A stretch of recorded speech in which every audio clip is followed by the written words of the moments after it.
All right, guys. So let's just see if this works. Okay, we're up and running. Okay, give me 2 seconds. We'll bring this back up here. And I just want to say, for what he's done for our nation as well. We are the greatest nation on earth, right? And Here we go. He brought us back to where the world remembers that. That's the biggest thing. So, what he's done for us is just tremendous. And your team, you and your team, thank you. Please, guys, share out the stream, Facebook, YouTube, wherever you can. Let's try to get as many people in here as we can. Today. I'm intrigued. I'm blown away. With the issues that I've heard. It disturbs me because of the allegations that we've heard here today. And I'm actually kind of blown away too that you're not getting a day in court after what I've heard here today. And I presume that's been presented to the court to show them. And if we're just touching it, it's just interesting to me. It just, again, I'm blown away. I'm sure everybody is right here, right? Yeah, because the courts aren't hearing it, eh? Because they say there's no evidence. Is that what it was, or something like that? I can't remember. Run by a foreign company. Hey, how you doing? Texas in the house. Signal the noise. Say 69. How you doing, Jim? Barber, Guy Home Jones, Sherlock Jones. You guys, I always get you guys mixed up. You never know when it goes out of country. Yeah, it does kind of explain the skulls people have been finding. Or the issues at hand with that. And that's why I'm also surprised that we haven't done... Watch the ads. They help Wayne with the drown. Yes, yeah, guys. Allegations to say, hey, this is right or that's right. Or something's going on here. That's the crazy thing, I'm telling you. It's also apparent to me that we need to fix a lot of things that are happening in our elections.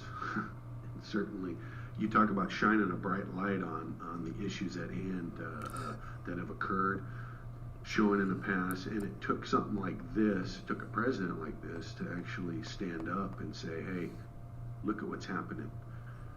And I'm thankful for that. Look, we all know the old saying, right? If you're Republican, you got to win by 2% or more. I mean, that's the issue at hand, and I think we're seeing a lot of that occur right here. And right in front of our eyes, we're seeing a lot of testimony from eyewitnesses proving certain situations have occurred that probably all had something in their mind before about.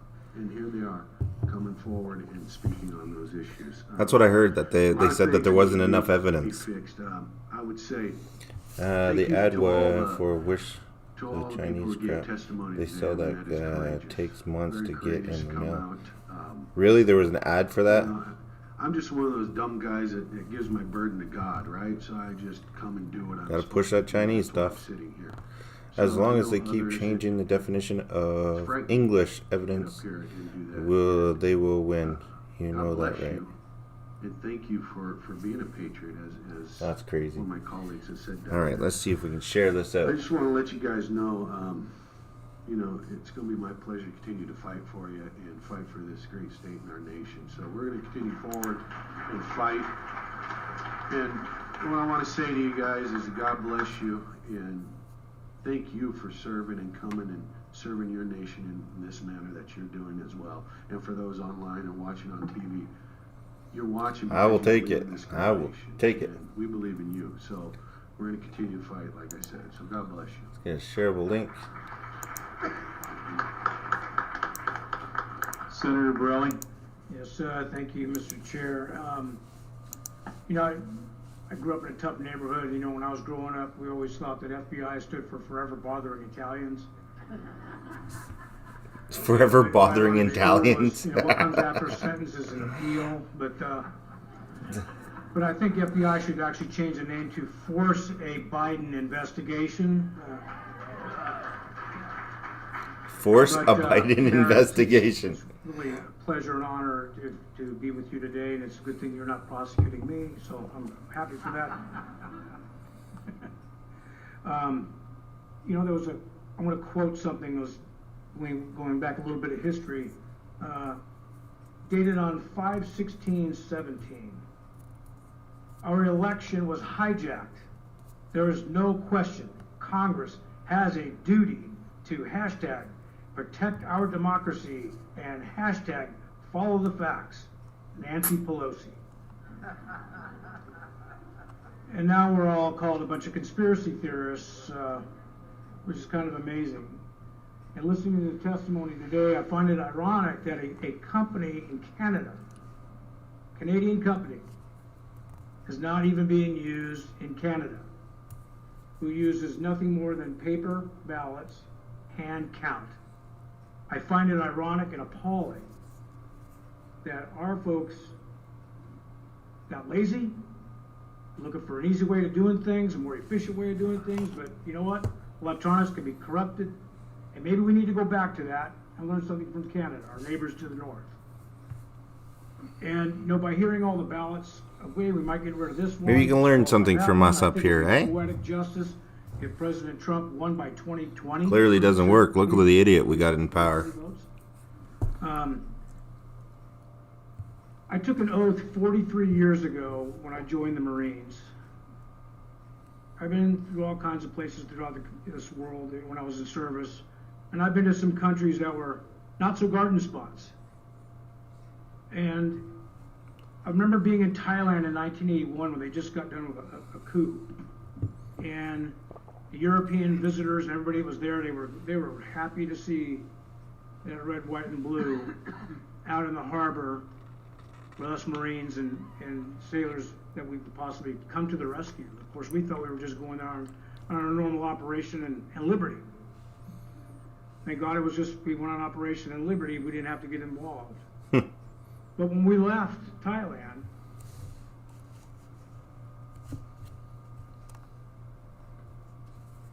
we had to stop and take up on board 18 Vietnamese refugees. This is 1981, and the oldest of the children was 18 years old. None of them were involved in that war at all. But we took them aboard and to take care of them. They were out there floating around in the dead water for weeks. Took them on board, cleaned them up, gave them some uniforms. Of course, a lot of them our camis didn't fit them all, but we took care of them because that's what Americans do. And I'm proud in my 22 years in service was in that reflection that we are that beam of light, that hope. Last year, I went to Italy for the very first time with my colleague and my seatmate, which I like to call my teammate, Representative Leo Biasucci. And he's a first-generation American. Hey, 7. Sorry, guys, I wasn't looking. Oh, why is that? I'm still in the old chat. That's why I'm not seeing. Sorry, guys. I was on the old chat from the stream 2 seconds ago. I was wondering why I wasn't seeing any updates. Give me 1 second. 7, sorry. Lindsay, I can't hear nothing but mumbling. Being an elected official in the United States was awestruck. It was unbelievable. I felt so much pride. Is that better, 7? Anyway, we were under attack a lot for the last couple of weeks, trying to force something, a hearing. Representative Fitchum was trying to get a hearing in the House, couldn't get it done. I tried to get things done with the Senate. There was some obstacles, this and that, a lot of arguments back and forth. And then we got all kinds of hate email when we decided we're going to do this. And people were calling me up. I got death threats. I had all kinds of crazy stuff, which is, I'm surprised I made it past 25 years old. So not really, I care. But, and I had to tell some friends, I'm like, if I see corruption and I see evidence, I can't look the other way. Like I said, I took an oath 43 years ago. There's no expiration date on that oath. And I grew up in a world where honor, courage, and commitment was an everyday way of life. That's not a marketing slogan. That's just the way it is. you had quoted one of the pieces of the last sentences of the Constitution, which I actually text that back to them, but you know, I had to take these notes down, but voting is not just an obligation, but it is a right. It's an enshrined in our Constitution. Let me remind you all, that was paid for with blood. Now I can see the chat. Of patriots. Overseas ballots, like I said, I was overseas. I'm convinced that some of my overseas ballots never even counted. So was I disenfranchised? Did they get counted? Did they get switched? Who knows? I don't know. So to look the other way after hearing this testimony would be a dishonor to those my brothers and sisters in uniform. It would dishonor our forefathers, Susie, and hey, even my doing? own father, who was a Korean War veteran, and to the citizens of every American that we were sworn to serve in this state. So I'm going to leave. I'm going to do this nice quote because there's some more. It's cold here. It's cold. Wrote this, and it's the last part of the Declaration of Independence. And for the support of this declaration, with a firm reliance on the protection and divine providence, we mutually pledge to each other our lives, our fortunes, and our sacred honor. Ladies and gentlemen, this is not over. Surrender is not in my creed. Thank you.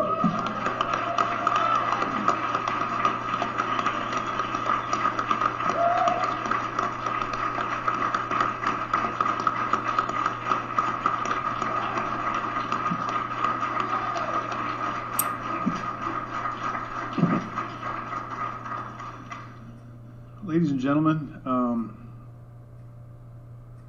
this has been a long day. This day started a month ago. When we knew what was coming, we knew that there was a tidal wave. Some of us have been planning for this as long as 3 months ago. Because we saw what was coming, we prepared our legal briefs, we've done everything we could do to prepare for a flood, a tidal wave. I want to thank the mayor, Jen Ellis, Commissioner Kirk, Catherine Priest, Colonel Waldron. If it wasn't for you, we'd be dead in the water.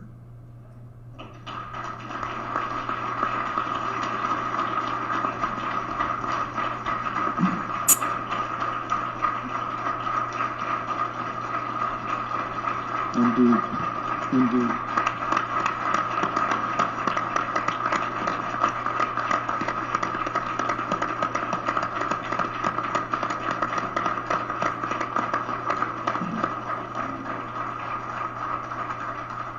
It's exceedingly hard for me to place a label on what we've heard other than racketeering. Good old-fashioned mobster racketeering. But on a grand scale, I know that President Trump, once he arrived at the swamp, said, okay, how am I going to clear this thing? I don't know that he realized that the plug is so deep there's not enough chain.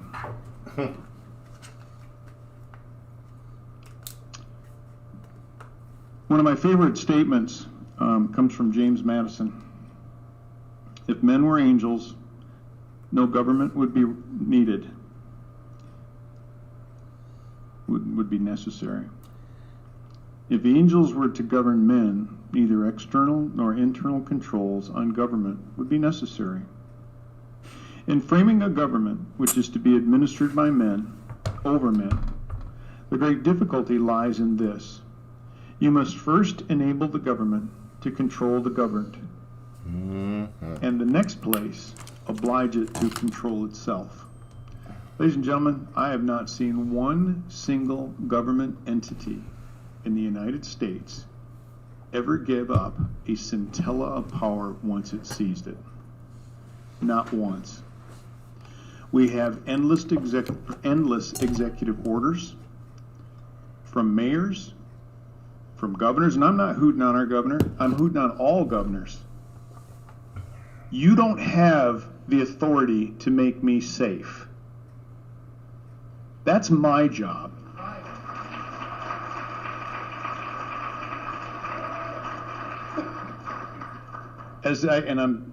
My wife is not going to let me say this, but as I look around this room, I'll substitute word. I'm absolutely outraged by the excuse that's been used for an 800-person ballroom to be limited to 160 people.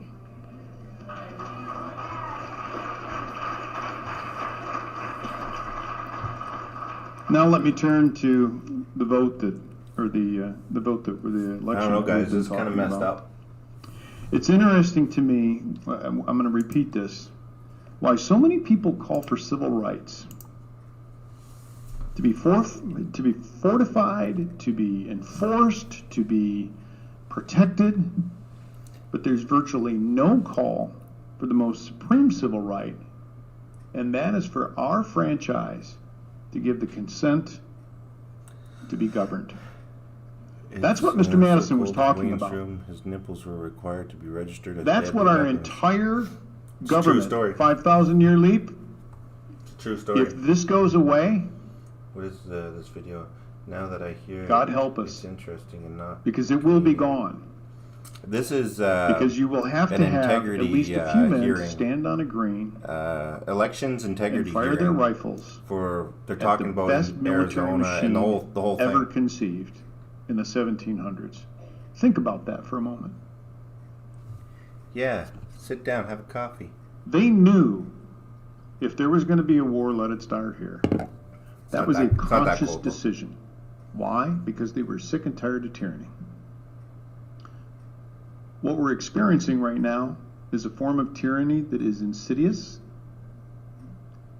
This is our nation. This nation doesn't belong to Belgium, doesn't belong to George Soros. Yeah, that's right, I said the Soros word. Okay?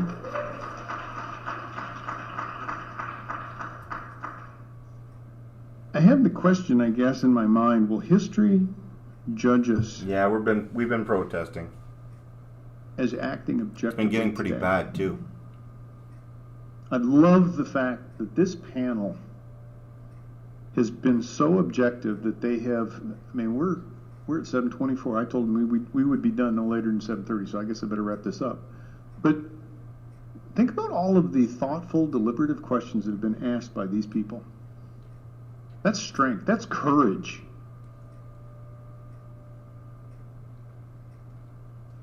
I hope that out of this, besides calling for a special session, which I am doing right now.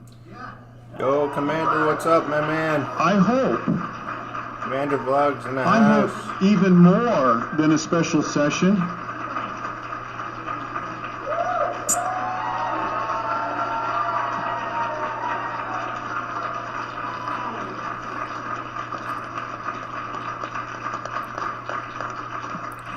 That guy is part of the committee. Session, we see a series of grand juries convened. There is so much criminal behavior that has gone on in this state and states around the country. I believe that it's time for our Attorney General and the U.S. Attorney to start perp walking some people.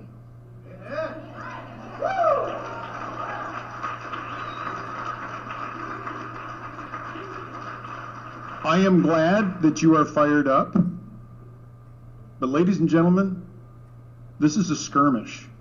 You ain't seen nothing yet, because when Satan wants to extinguish a light, he will stop at nothing. So be on your guard, put on the full armor of God, and be prepared to fight.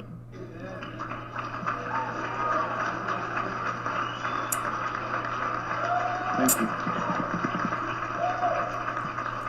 Citizen World News brought to you by... I am asking my colleagues to please world. Consolidate your notes over the next 24 hours. And I'm hopeful that we will have a work product that we can at least vet with our leadership in both the House and the Senate. This is what we have heard. This is the resolution that we would like to have heard. It's going to take some work. I mean, we're talking about a pretty fast NetPC, cycle how time, old is this video? but I think It's that, live. we got the talent here, certainly. And I think that we can do it's that. live. So with that, ladies and gentlemen, thank you for your time. Senator Borelli. Yes, thank you, Mr. Chairman. I don't know about you folks, but I think that he would be a great Secretary of State. Let's give it up for Mark Fitchum.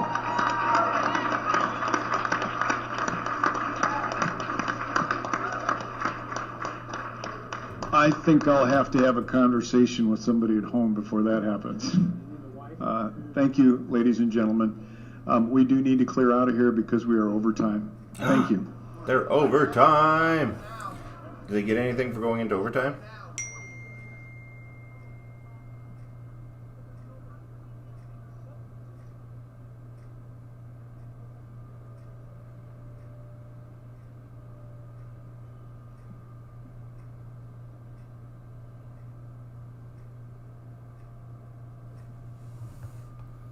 Going into overtime. All right, let's see what we got here.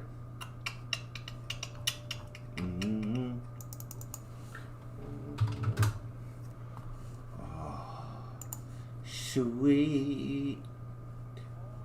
All right, let's go. Just gonna bring up something here quickly. Boom. All right, all right. Here we go. Here we go. Here we go.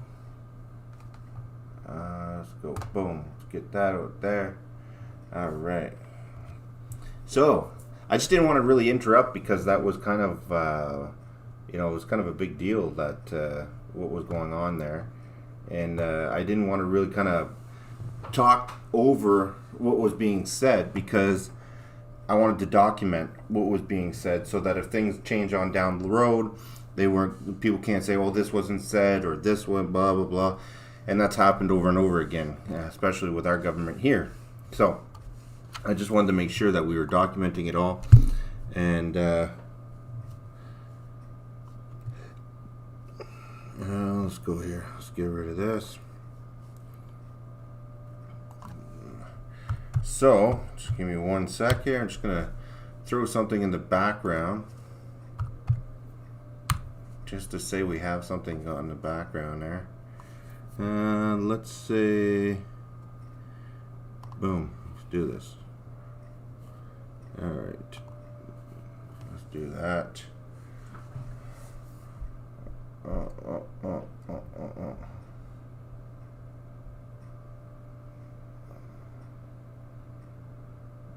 Oh, come on. Can I make it bigger? There we go.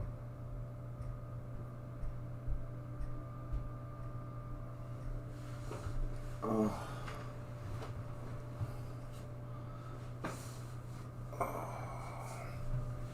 No, I shouldn't.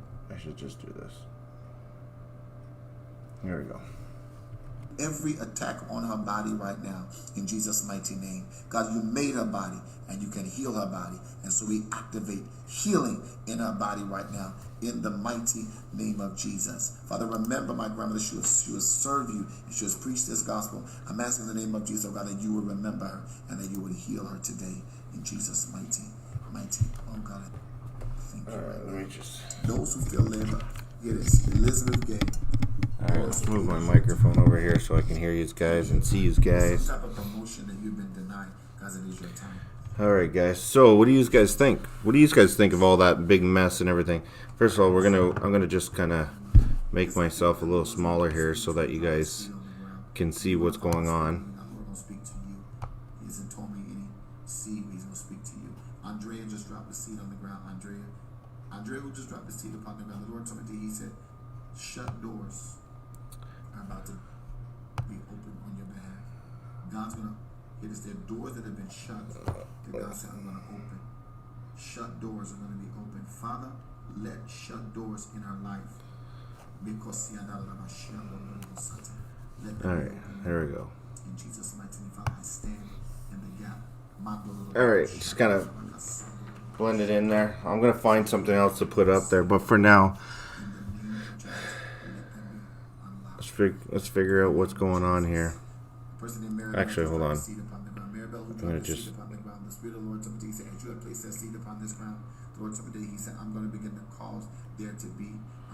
There we go. I was putting myself in that little square, fill it up. So what do you guys think? Rest in peace, Joe Rogan. Driftwood, are you filling up the chat with crap again? Is that what you're doing? And what I mean by rewind time, he's going to give you back time. He's going to give you back energy. He's going to give you back opportunity. May that be your portion now in Jesus' mighty name. May be given back in Jesus' mighty name. Father, we thank you. Father, even those that feel led, that are dropping their seed, Lord, remember the person in Vinette just dropped their seed upon the ground. Oh, Commander dropping $1, dropping a banana. Thank you very much, my man. Dropping that banana. He said there's power in your mouth. He said declare where you are going. A person in Adama who just dropped the seed upon the ground. Adama who just dropped your seed upon the ground. I don't know why that's doing that. It's not letting me charge it. Adama who dropped your seed upon the ground. I just saw you. I guess that's not going to charge. Okay, well, never mind then. So much for that idea. Everybody here. Jonathan Keller, hey, how you doing, my man? Dropping another bomb. Guys, so what do you guys think? What do you guys think? What do you think? Wayne, did you work out today?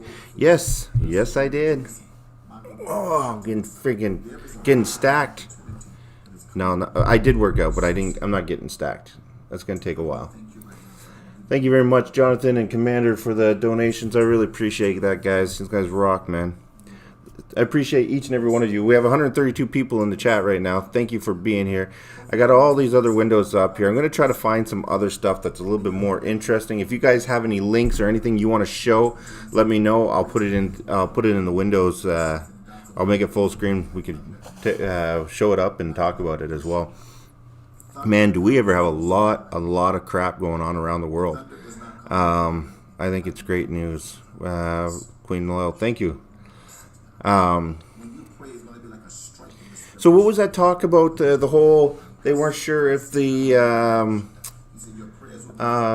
courts were going to hear it. Are the courts not going to hear it? Don't they have to? And I hear the Lord tell me, he said you are plowing through. You are plowing through, and he said not only are you plowing through, but he said manifestation draws nigh. He said, Prophet, my husband's quarantined for 14 days from COVID. I covered your husband right now. Just heard about an hour ago that PA has shut Trump down by adjourning the state's legislations until it is too late to hear his case. Yeah, that would be a bitch of a time, eh?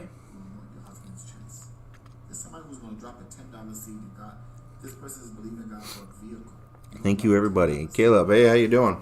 So, guys, man, I was talking to a few people, and they think, like, I've been trying to focus, not so much focus on this whole election thing for the last 2 days, because I've been trying to figure out what it is that they're distracting us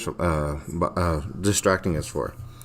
And, a lot of things that we're not talking about anymore is the fact that, this virus and this other stuff that's going on right now, man, it goes way, way back. When I started doing my homework, and I'm not talking about Google searching stuff and fact checking stuff on Google and all that other stuff, because they control the media. They control all the stuff that goes on YouTube. They control all the stuff that goes on Google. So there's not really much you could search on. If you search something on Google, they're going to show you what they want you to see, and they're going to black out everything else. So I've been literally doing old-fashioned calling people, doing some homework, and it's man, you can't find half the shit that I'm finding out on Google. Literally, just won't show up. Like if you Google, use DuckDuckGoose, yeah. So if you Google U.S. coronavirus patent, you won't hear nothing about it. You just won't hear it. It won't come up. There won't be nothing, and it'll be flooded with copy and paste news articles. That's all it'll be. One after another, copy and paste news agencies, and they just flood the search engines with it, and then they blacklist the other stuff. So you have to literally look for everything manually and go manually and look through things. And let me tell you, they They literally had patents for the virus, like the exact makeup of the virus. They had patents for it back in 2003. How did they do that? Extreme Patriot, yes. Well, that's one of them. That video is what got me thinking. How do I go about searching for things without bringing things up? Like, you can't just Google it, right? So I started doing some old-fashioned looking, and wow, man, some messed up shit. They planned it all. I'll say that now. They planned it all. I'm not going to say who, but they planned it. And when the thing is like, and the whole thing where they say you can't patent a virus, and you can't because it's against the law, because it would violate the treaties and the rules and regulations of international rules and laws. I'm not sure exactly what they are, but I'm making notes as it is. I'm getting ahead of myself because I was going to make a video for tomorrow talking about all of this stuff. But it's absolutely ridiculous, the fact that, and then when things started getting a little touch and go, they sent it overseas. That's why China was like, no, it's the state's fault, and then U.S. is like, no, it's China's fault. It was definitely not it was definitely not natural.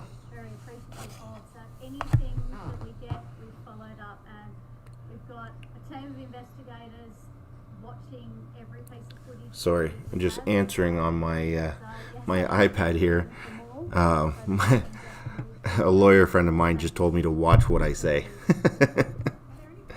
Thank you. Wayne, that is for sure the first coronavirus I have. Everything saved. China exchange students stole it back in 2017. Canada caught them at the yeah. So it's absolutely ridiculous. I want to play the video that Extreme Patriot has. I don't know how well that's going to go if I played it here. That's the problem. Wayne, look up the Shield Home for the sake of America V. It will tell you everything. Well, the video I have led me to a lot of things. Led me to looking up a lot of patents, looking up a lot of things. I actually called up like three of my friends, and they're investigators as well. And I said, listen, we need to just check this out just for the hell of it. And we checked it out. And then, wow, it was just like nonstop information. Yeah, when you watch what you say, let me say it for you, when your government comes for your freedom. Yeah, it's absolutely ridiculous. And the thing is we got to watch what we say here.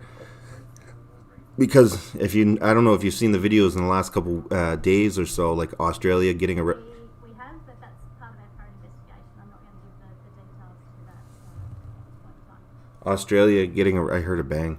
Australia getting arrested. People here in Canada getting arrested. The other thing too. How is it that Walmart is still open? How is it Costco's are still open in these red zones?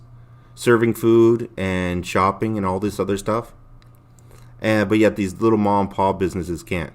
That's why me and Emma, we refuse to go to these big franchise outlets. We won't go to them. Hey Wayne, do you have a way to fight back when Canada is invaded by the government of Canada? No, we don't. We have nothing. Breaking the economy. Yeah, they're literally they're saying that we're out of money, we're running out of money, but then they just released another thing where they're giving 90% of the people that own businesses up 90% of their rent and everything else, but they won't let them open. So I don't understand why you won't let them open to work, but you're going to pay them 90% of their rent, and then what happens? Who has to pay for that? Because we're going in debt. Like, it's absolutely ridiculous. They say it's going to be like 30 years before we can even see a light at the end of the tunnel. Yeah, 7 says, I have a canoe, but you bring the paddles. Hell, I'll swim across if I have to. It's getting really crazy. It's getting really, really crazy out here. Watching with our jaws on the floor. Yes, some of us were watching. Yeah. And and they're arresting people. And I don't get how this is happening. I don't get how they're doing this right in front of our face, and we're not seeing it. And I just hate it when people are like, we're going to be fine. We're not going to be fine. That's what I don't understand. Who here can say that they're prepared for at least 2 months of food? And be honest. Wayne, we see it. But okay, you see it. But what do? We literally sit and we click and we watch news articles. We watch news articles. Right? That's all we do. We get online, click news. We get on YouTube, click news. We get on here, click, boom. We could do it. I have 6 months max. There you go. CMAC. Awesome. Me. See, this is what. Okay, 2 months. No, 2 years or longer. Yes. See. Okay. Good. You guys see. You're not all of us. See. This is what's scary. Hey, did anybody know if those truckers actually went on strike? Oh, tractor trailer crash on I-95 South in Richmond. Okay, that's not what I thought it was. I thought it was the trucker. I thought it was the trucker stuff. It's not. I'm good for a year, says Tom Thompson. Tom Thompson, did you change your emoticon, your emoji, or emoticon, or whatever you call it? Avatar?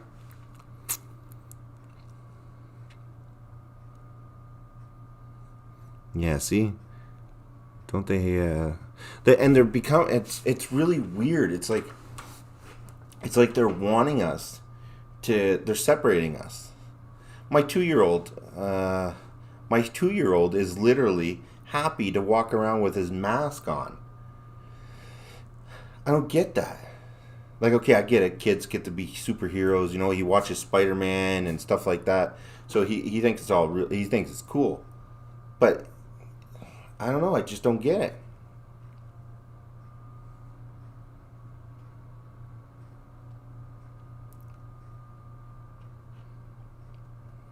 Yeah, like I don't know. I think that we need to do something, but the problem is what do we do? Like here in Canada, we had 70% of our population saying that they wanted mandatory vaccines. Literally. 70% of our, it's going down. It's down to 59% now. But it was at 70% of the people wanted mandatory vaccines. Here's the other thing too. Did you guys know that what's his name there? Bill Gates. Did you know that he was charged for manipulation and stuff like that over the tech industry and everything else? And the guy, literally had a pie smashed in his face, the whole 9 yards, because people hated him. And he literally then dumped $400 million into these companies, over him and his wife opened up these companies, and then overnight they literally changed his whole image, and then he got into vaccines, and he's been in vaccines pretty much the whole time. And he keeps saying this is what's going to happen. To me, it's like a guy that got hit off his high horse, realized that he can be touched, and now all of a sudden it's like he's wreaking havoc on everything. Now, that's just a conspiracy theory of mine, but it just seems like he's way out there, and he's doing what he can to hurt people, but under the umbrella that he's helping people. Wayne, what it is what happens when most of us enjoy socialist living. Yeah, there you go. Beans and rice and water, yes, and chlorine tablets.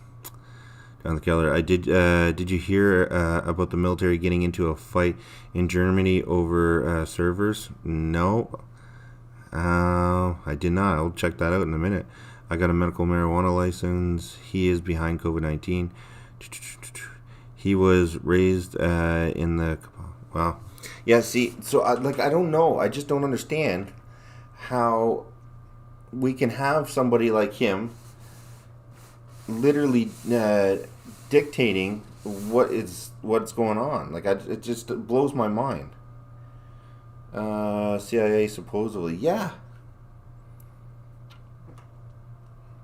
No, it's crazy. Oh, and one of those steel rods, one of those other steel rods. I can't remember where I read that or seen it, but another one of those steel rods popped up. And what the hell is with those steel rods? I don't get that. What is that? Okay, hold on a second. We got something here. Got Carl Tucker. Got Tucker sitting here.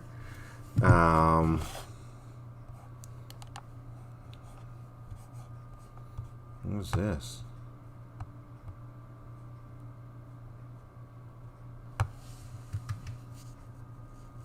What's he talking about? For the weekend, we're here to tell you.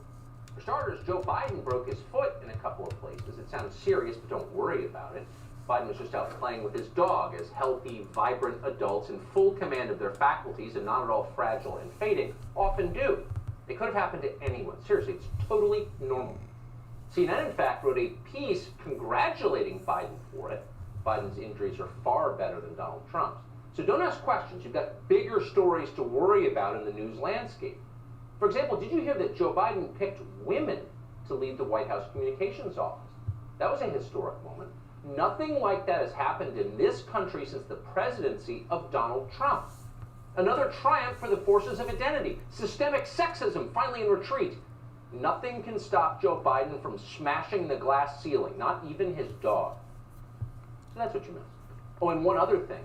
The country's public health establishment has tortured your children for 8 months for no apparent reason. That happened. That story has not received a lot of coverage, but it's been confirmed tonight. The authorities have admitted it. 60 million American children languishing in their rooms since spring, sitting in front of screens, learning nothing, isolated from human contact, in many cases driven to mental illness. We can now report there was no reason for any of that. The experts were wrong. They had no idea what they were doing.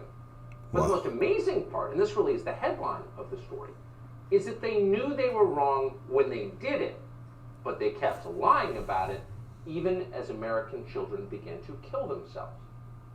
On Sunday in New York, city officials all but admitted this. They announced they're reopening elementary schools. Those are the same schools that they closed fewer than 2 weeks ago. Now, from a medical standpoint, nothing has changed. New York didn't get an early shipment of the Pfizer vaccine. There wasn't some groundbreaking new research paper that revolutionized our understanding of the coronavirus. Nothing like that at all. This is in fact, crazy. Parents simply had enough. And they forced Bill de Blasio to admit the obvious. This virus is not a threat to children. As de Blasio put it in that weird euphemistic way that dumb people speak, quote, "We know that the health realities for the youngest kids are the most favorable." Yeah, don't get me wrong, guys. I'm not a fan of Fox right now either. We've known it for a long time. But Tucker Bill brings de up some Blasio good shut things. down New York schools. And Tony Fauci knew it too, though he didn't say anything about it. Now he's decided to say something about it 8 months ago. Now this guy right here, this guy has been making millions and millions, and he's been part of a lot of stuff. I don't know the full details. Somebody called me up today and was going over the details of what this guy, he's had his fingers in everything that has to do with the vaccines and everything. He's been making his pockets nice and full. I'm going to have the details for that tomorrow as well. And if anybody else knows the details, but go ahead, post it in the chat. But this guy here has been, he ain't what what everybody thinks he is. There's a reason why he said no mass at the beginning, and now he's saying mass. Is because he wanted to make sure that everybody got sick. They won't copyright you. Who's that? Here's Anthony Fauci on Sunday. And as you watch this, keep in mind that this man on the screen is leading our response, America's response. Yeah, he actually, yes, he's part owner of the virus and the schools open is what we really say. Obviously, you don't have one size fits all, but as I said in the past, and as you accurately quoted me, the default position should be to try as best as possible within reason to keep the children in school or to get them back to school. If you look at the data, the spread among children and from children is not really very big at all, not like one would have suspected. Oh, I've always said you should keep the schools open, says the man in charge of America's coronavirus response to a nation whose schools have been closed for months. Right, yeah, I always said that. Check the tape. Because, quote, if you look at the data... The video plan extreme is under fair use. We could play it and have a discussion about it. Isn't entire job to, quote, look at the data? Okay. Yes, it is. And yet somehow he never thought to do that. That's our coronasaur. Over the summer, when the data looked the same as they do tonight, Fauci explained that he couldn't really say if kids should be allowed to go to school. It was, quote, complicated. Well, it would be considered a reaction video, yeah. But to have a reaction video, I'd have to constantly pause it like I am right now. I'd have to stop it, make my comments, like I am doing, like I do in most of my videos. But I'd have to sit here and talk about about what's going on and give my reaction as we're going through the video. It doesn't mean that I won't get copyright. I could still get copyright for it, but it does help the case. But I don't play anything that I haven't had permission for or know that they don't mind. Study by the Journal of the American Medical Association found that school-aged children who get the coronavirus, quote, develop only mild symptoms and typically recover within 2 weeks. Months later, same story. In June, a study in The Lancet affirmed this, quote, COVID-19 is generally a mild disease in children, including in infants. Other studies found the exact same thing. No studies found anything but that. There was never much question about it. But if you're looking for more evidence, check the death rates. Those are publicly available. Deaths are not hard to track. Consider the state of New Jersey. That's one of the states hit hardest by the coronavirus. So far, in New Jersey, not a single school-aged child has Dry died beans from the and rice, coronavirus. yeah. Not one. Many children have died from car accidents and fires and drug ODs and suicide. None have died from COVID-19. In California, Otis, the biggest yeah, state I in know. the United States, 40 million people live there. A total of 2 people under the age of 18 have died from the coronavirus. 2. The numbers nationwide, according to the latest CDC numbers, 123 Americans under the age of 18 have died from the coronavirus. 123 out of 350 million. We shut the schools anyway, crushing millions of kids, affecting their futures in ways we can't even understand at this point, but it's clear it's bad. Really bad in some cases. Kenny, So the question is, almost, why do we do this? Almost. And the answer is to save the teachers. It almost feels The that way, teachers' yes. unions pushed this, and their servants in the Democratic Party obeyed. They're the single largest donors to the Democratic Party, so of course they did.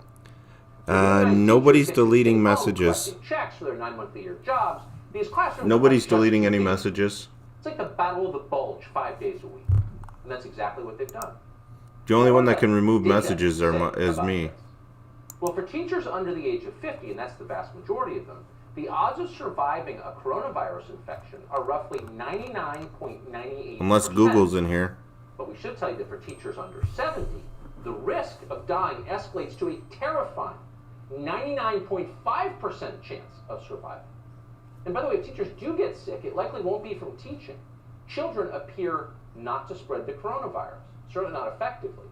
We've known this for a long time. Back in May, researchers in Europe found, quote, children do not appear to be drivers of transmission, and we argue that reopening schools should be considered safe, accompanied by certain measures. Again, none of this is new.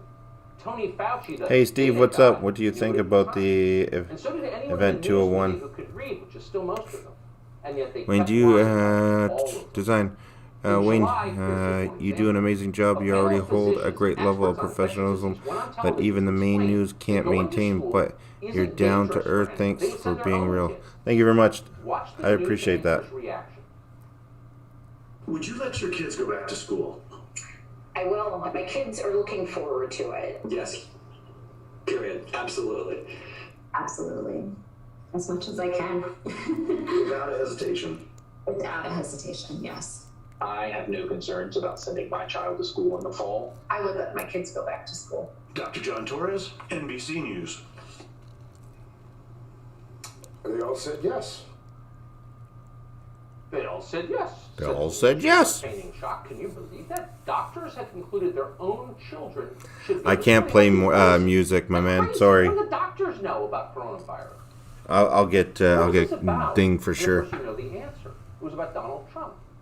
Donald Trump, in this case, agreed with the doctor. Every time you say "thank you very much," you sound like Elvis. The president said about schools in July.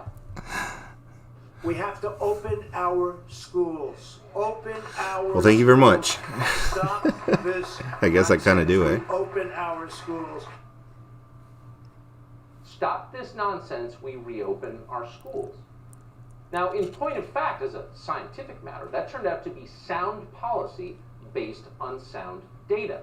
But the media told us the exact opposite of that. One headline in CNN warned of, quote, the very clear dangers of Donald Trump's push to reopen schools.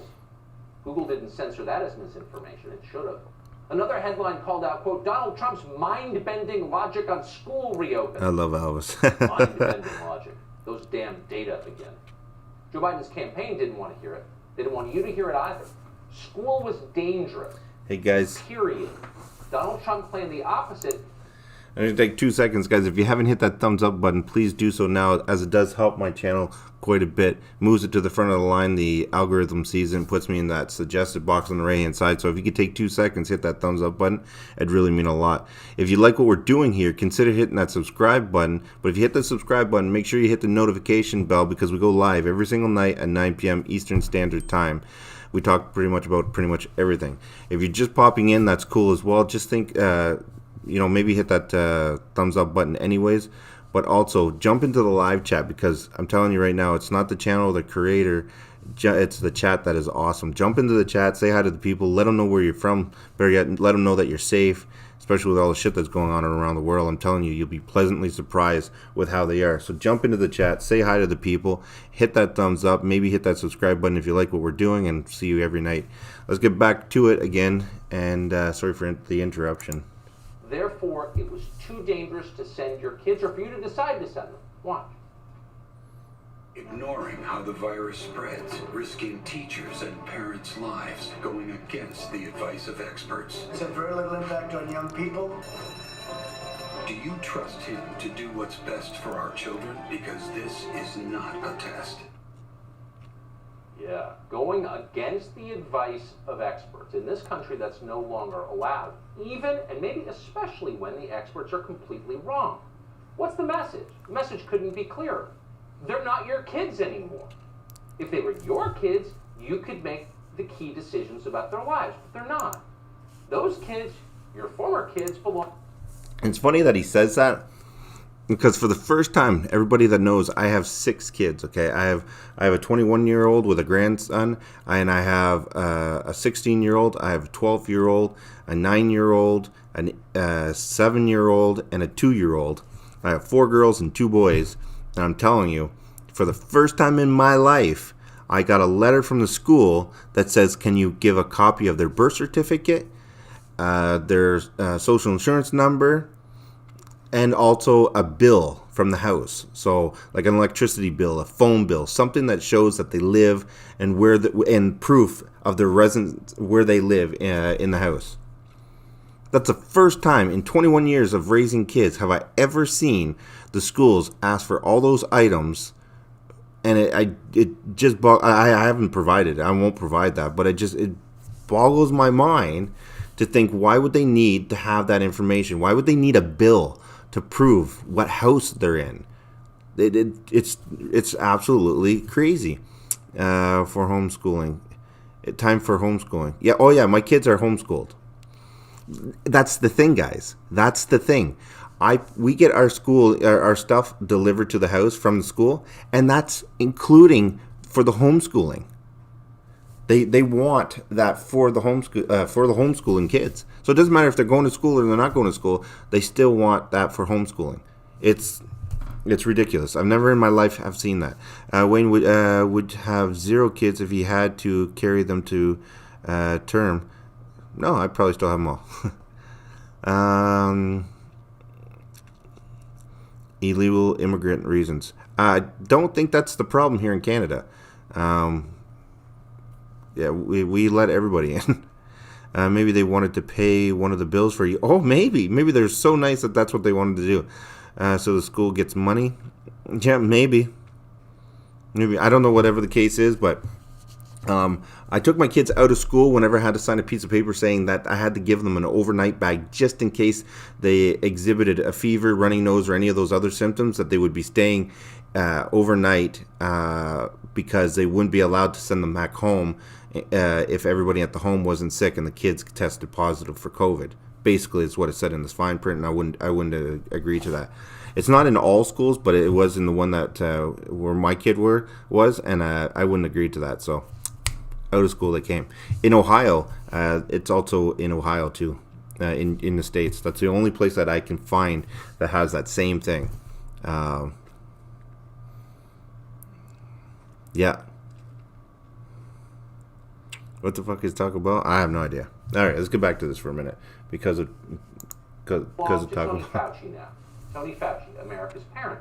He'll make the decisions about your kids, thank you very much, in conjunction with the nation's Uber mom, who, by the way, is also D1R3, yeah, I agree with you. Watch Mrs. Pelosi fret about the health of our children. Are you confident that students and teachers will go back safely to school in the fall? No, I think what we heard from the secretary was malfeasance and dereliction of duty. This is appalling. They're messing. The president and his administration are messing with the health of our children. Going back to school presents the biggest risk for the spread of the coronavirus.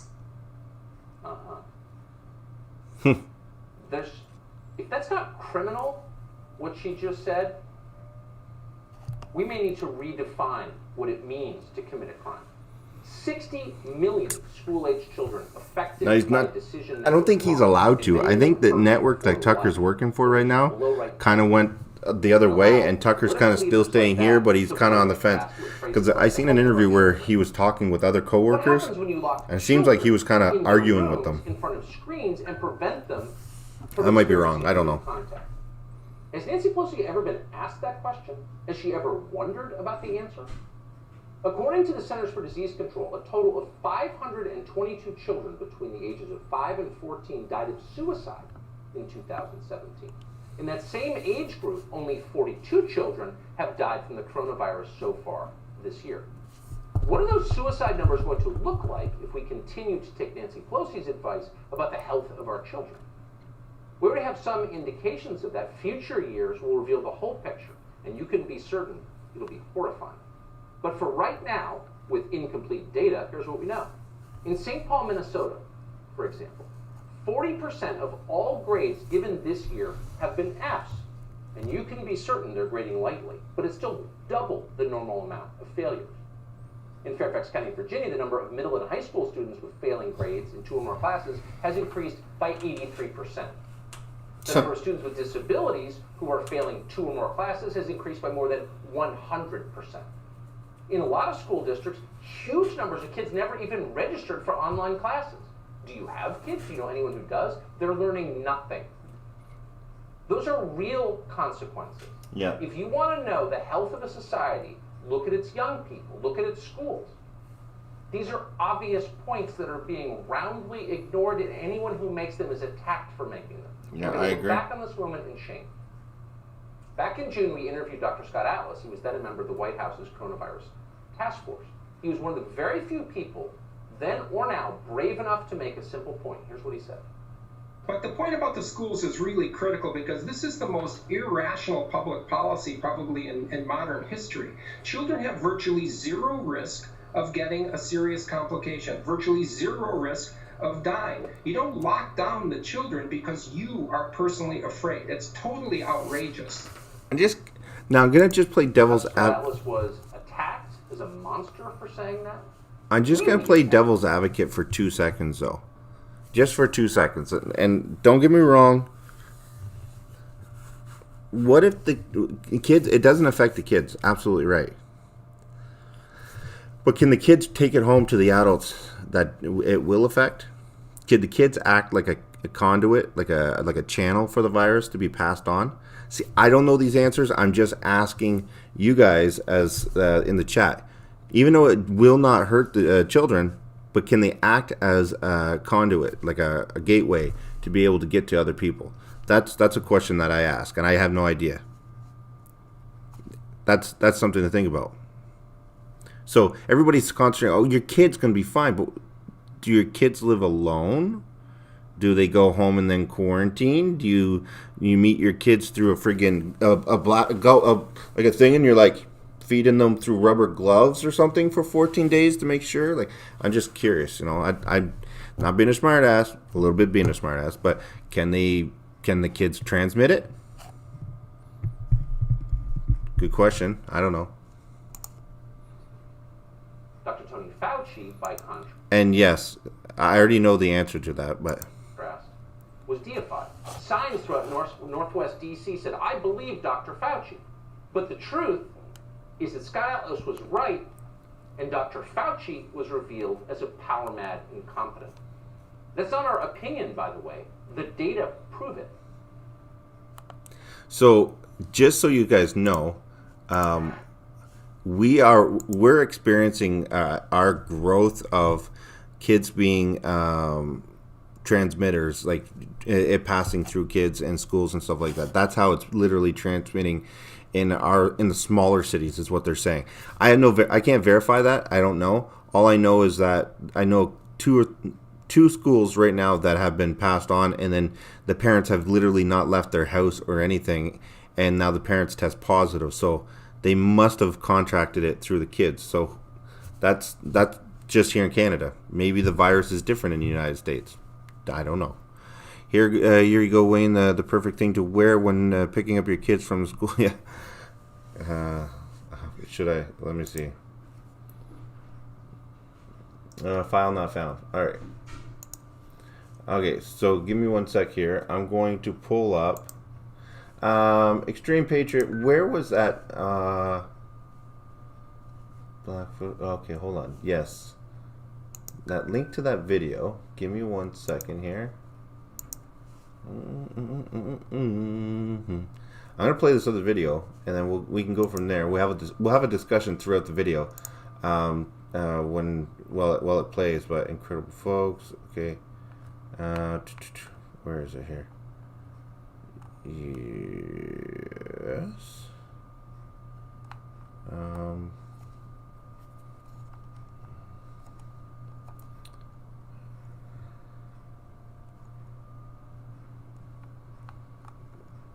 Is that it there?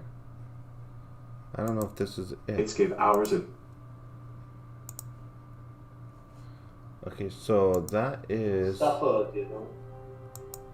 It's so terrifying as to what they're actually... Hold on. I'm trying to think of where that video, the link for that video. Extreme Patriot, do you have the link for that video?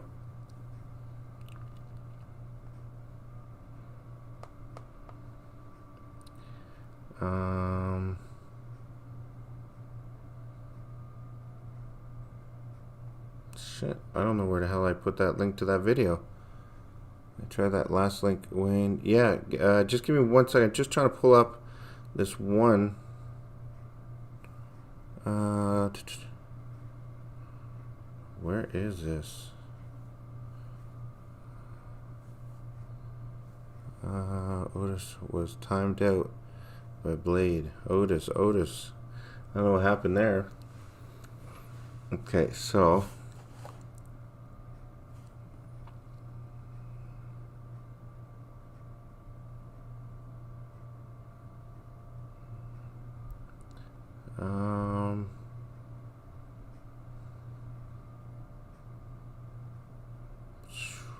why can't I find it?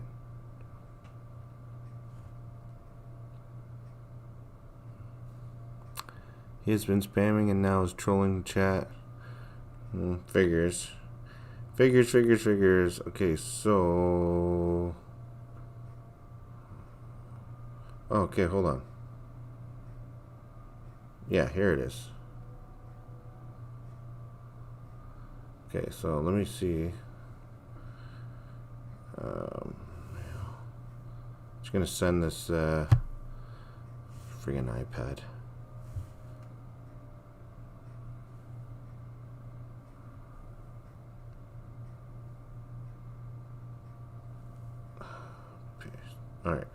Let's. Hey Wayne, can you at least practice the art of spade fighting as a form of self-defense? Yeah. Okay. Wayne gives an extreme wrench so he can post a link. I'm just pulling it up right now. I got the link.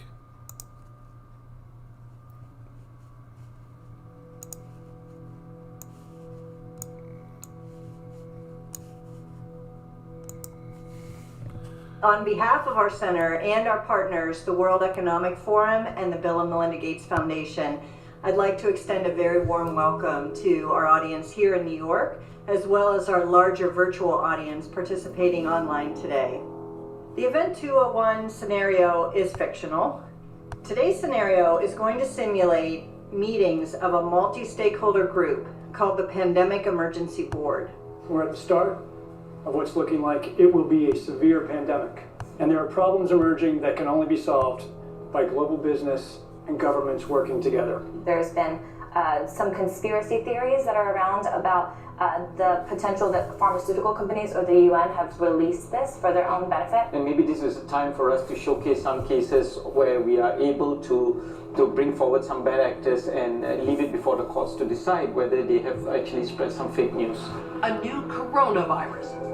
Infected people got a respiratory illness with symptoms ranging from mild flu-like Can you guys hear it just fine? to severe pneumonia. In related news, a significant demand for personal protective equipment like N95 masks and gloves are on the rise. Patients are overwhelming healthcare facilities. People are avoiding public spaces out of fear of infection and in compliance with public.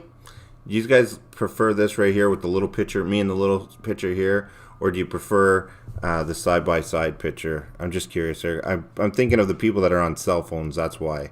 So we could either have it like that or the picture-in-picture. It's completely up to you guys. I'm thinking the picture-in-picture for everybody that is having a hard time. Yeah, a little pic. That's what I thought. All right, here we go.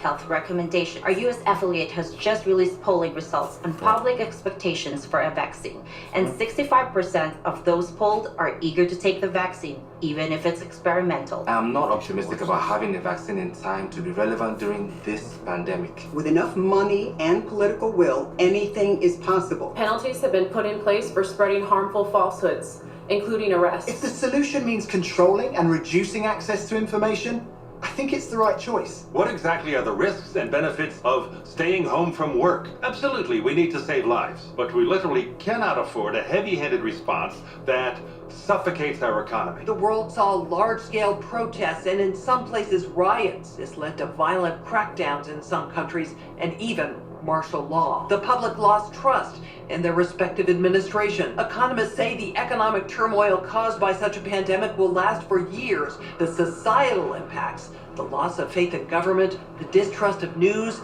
and the breakdown of social cohesion could last even longer. Now, guys, keep in mind what she's saying right now was years ago, and this was a mock-up of a pandemic, of what would happen if they had it. So what they're saying is just the mock-up. Isn't it weird how they're saying the mock-up is exactly what is happening? Check this out. We have to ask, did this need to be so bad? No, it's okay.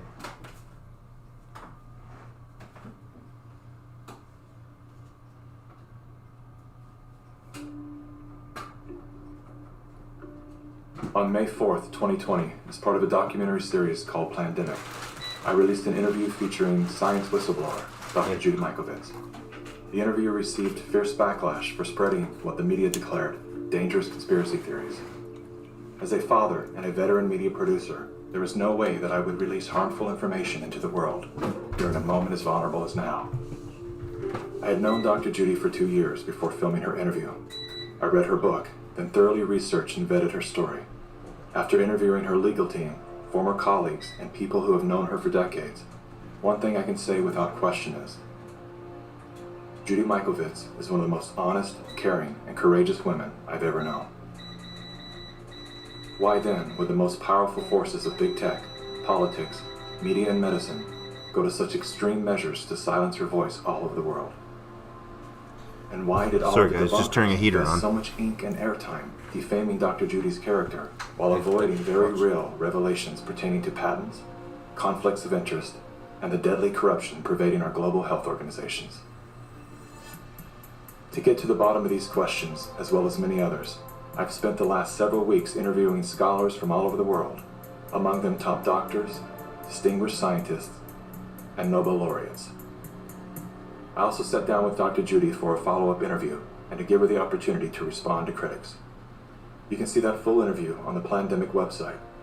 While you're there, make sure to dive down the rabbit hole, where you'll find additional videos, documents, and scientific studies that support the claims and perspectives put forth in the Plandemic series. Here are a few highlights from my follow-up interview with Dr. Judy. What do you have to say to the people who have tried to minimize your involvement with HIV by stating that... Guys, if you haven't watched the movie called 12 Monkeys, it's a TV show. It's called 12 Monkeys. You have to watch that show. It's about a virus that takes over the world. It's a whole thing. It came out a long time ago. But the woman in that movie, 12 Monkeys, or in that TV series show, looks identical to her. Just check it out. You were at the bottom of the totem pole, 13th author of a 13-member group of scientists. Well, the 13th author is the senior author, so that means they're the most important author. Why did you agree to retract your own XMRV paper? The paper was actually force retracted. I was actually being held in jail. You told me that you had financial offers to remain silent. If you simply say you made a mistake and promise never to say another word, you can keep everything. You'll get all of your grants. You'll get everything back, millions of dollars. You'll get publication and funding. My lawyer said, that's the best offer you're going to get. I said, you don't understand me. I don't need an offer. I've already lost everything. If I thought even one child or one grandma was injured or killed because I didn't do something, that would have ended my life as I know it. There was no money you could ever pay me to get me to cover this up. I will never stop telling the truth.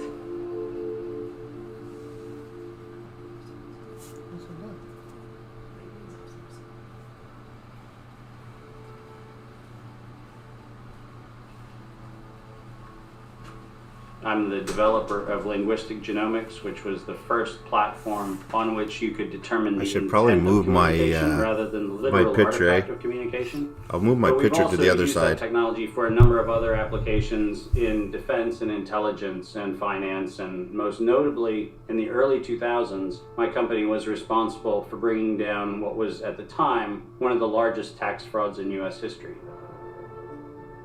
We maintained a series of inquiries into every individual, every organization, and every company that is involved in anything that either blurs the line of biological and chemical weapons or crosses that line in any of 168 countries.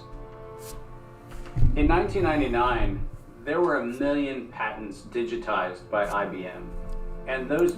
Now here's the thing that I was talking about. I verified these patents. I've checked out these patents. I'm going to make a video in the next day or two where I give the links to all these patents and everything that's been going on. Anyways, 1 million patents were the first time human innovation had been put into an electronic digital searchable format. We took that information and we did a very simple exercise using our linguistic genomics technology, where I made the horrific assessment that approximately 1/3 of all patents filed in the United States were functional forgeries, meaning that while they had linguistic variations, they actually covered the same subject matter. In 1999, patents on coronavirus started showing up. Now, you can use the, what I did was I paused the video. You can use that number, your WO9849195. You can use those numbers and you can go to the patent sites and stuff like that, and you can pull up these patents to verify what is being said here. Absolutely crazy this shit. And I just do not understand how this shit is not, like, it's right there in front of us, but nobody cares. And thus began it's not that nobody cares. Nobody knows what to do. Rabbit trail. March 2003. Panic grips Hong Kong as a deadly new virus sweeps through the city. In 2003, the Center for Disease Control saw the possibility of a gold strike. And that was the coronavirus outbreak that happened in Asia.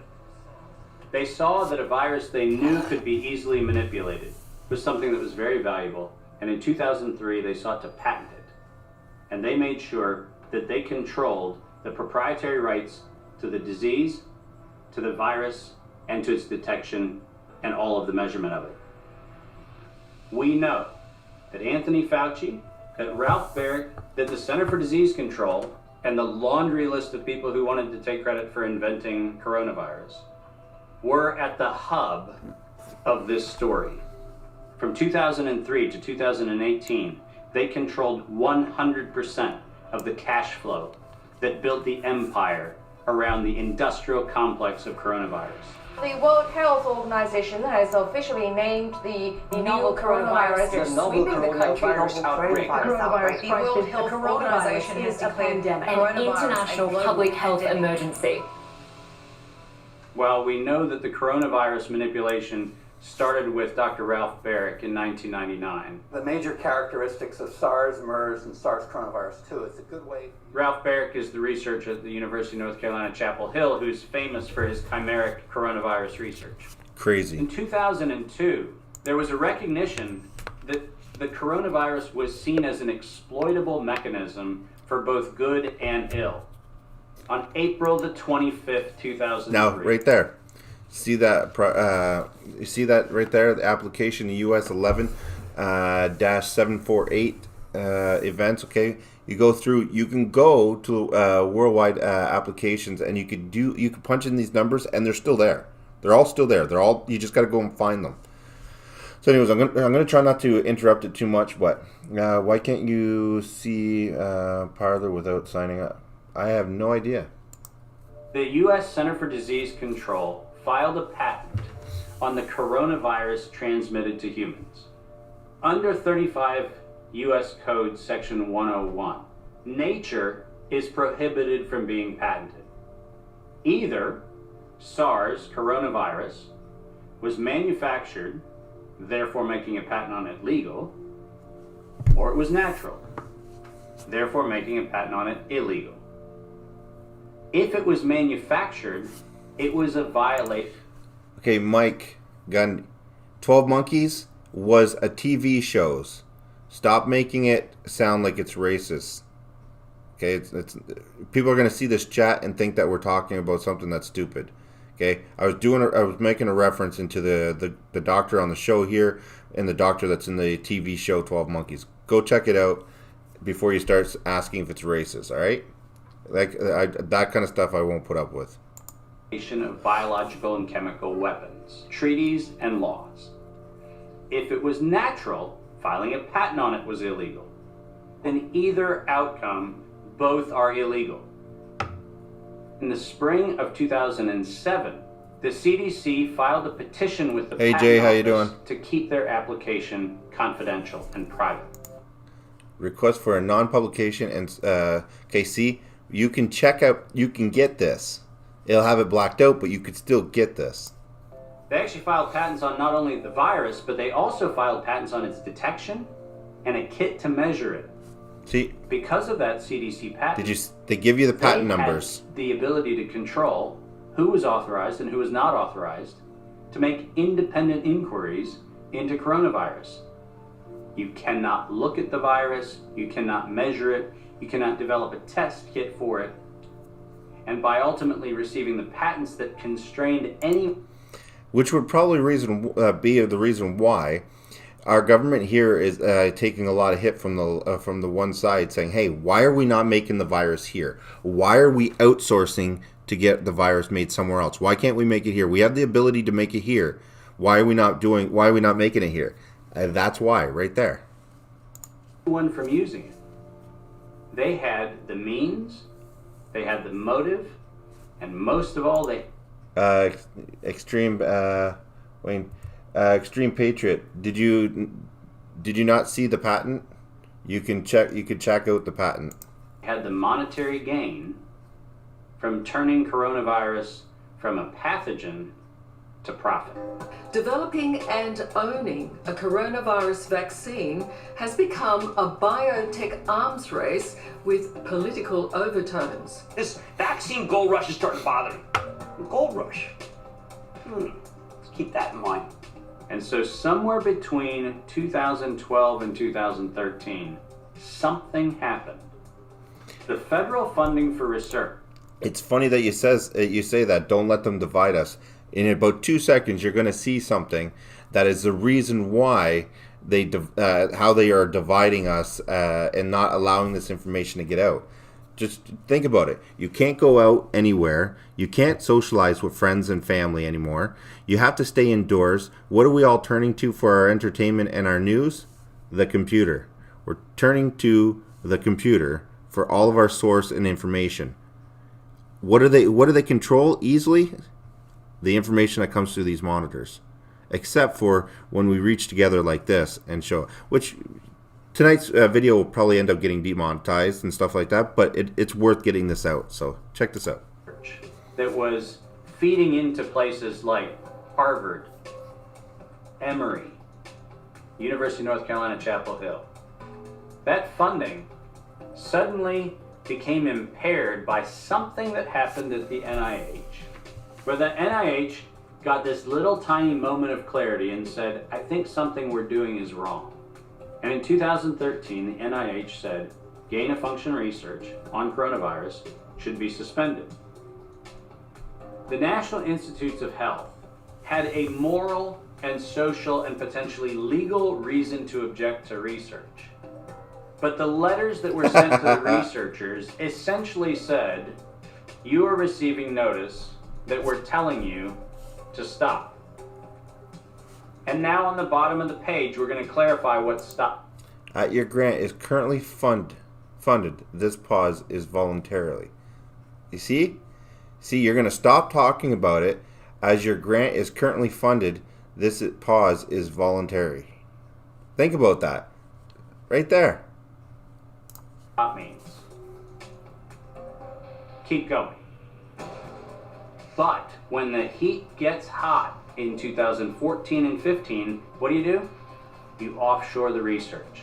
You fund the Wuhan Institute of Virology to do the stuff that... Revealed U.S. government gave $3.7 million grant to Wuhan lab at the center of the coronavirus leak. Sounds like it's getting a little edgy with respect to its morality and legality, but do you do it straight way? Nah. Here is where you would go, Research Portfolio Online Reporting Tool. Here's where you would go and you could check out all the information you need. This is important, people. Check this out. Run the money through a series of cover organizations to make it look like you're funding a U.S. operation, which then subcontracts with the Wuhan Institute. So animal and human rights. This study was approved by the Wuhan Institute of Virology Review Board in China and by the whatever it is there in the USA. Virology. The U.S. could say China did it. China could say the U.S. did it. And the cool thing is both of them are almost telling the truth. Where did the coronavirus come from? There is a new investigation into its origins. U.S. intelligence officials tell NBC News that they are examining whether the virus accidentally came from a Chinese lab. Chinese officials pushing back against that. I'm going to have a post to this link to this video on my website. It's going up very shortly. I'm not going to leave it up on my YouTube channel, but I will leave it on my website, and I'll post the link in a bit. But I just want to get this out so you guys can see it. Claim on Thursday, tweeting. And I suggest when the patent numbers come up, take screenshot, guys. Take screenshots of the numbers, take screenshots of the websites and all that stuff, because that's what I did, and I went and I cross-referenced everything that was in this video as much as I could. I only started doing it today. But it's all there. It's all there. Which is just mind-blowing. that it might be the U.S. Army who brought the epidemic to Wuhan. I was the first person in the world to look at an epidemic and study its characteristics and prove that it was due to biological warfare and was not a natural occurrence. So I published that 28 years ago. Early in this pandemic, I did not think the coronavirus was a natural occurrence from bats. I feel quite convinced that this was a laboratory-designed organism. There have been hundreds and hundreds of leaks from high-containment laboratories that do research on pathogenic coronaviruses and other potentially lethal organisms. I was particularly interested in a paper that came out in Nature Medicine by 5 scientists claiming that it was definitely a natural occurrence rather than a lab construct. But the arguments they used did not hold water. They didn't really make a lot of scientific sense. And yet all kinds of very important people started parroting what this paper said. And so that, of course, got me scratching my head saying, why are these people risking their reputation when it's obviously illogical, doesn't hold water? Somebody must have made them publish this, and somebody must have told these other people that they have to say it's a great piece of science. You were quoted as saying it was a meticulous job done professionally. It could be done by somebody very expert in molecular biology, I think. Et c'est pas naturel, c'est ce que vous voulez dire? Non, ce n'est pas naturel, c'était un travail de professionnel, un travail de biologiste moléculaire. C'est un travail très minutieux, on peut dire d'horloger, on peut dire au niveau des séquences. Mais dans quel but? Dans quel but, ça, ce n'est pas clair. Moi, j'expose, si vous voulez, mon travail, c'est d'exposer les faits, c'est tout. See, the problem with all of this is the evidence is right in front of our face. And when confronted with evidence, we are told fact checkers are somehow transcendent.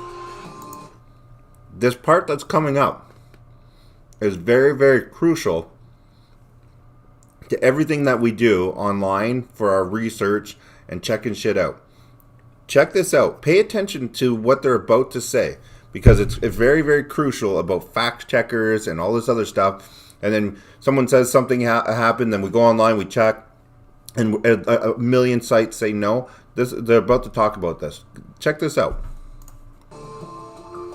And it makes sense. The modern world makes it nearly impossible for working people to research the events and policies that shape their lives. When seeking answers to life's most pressing questions, where do we go first?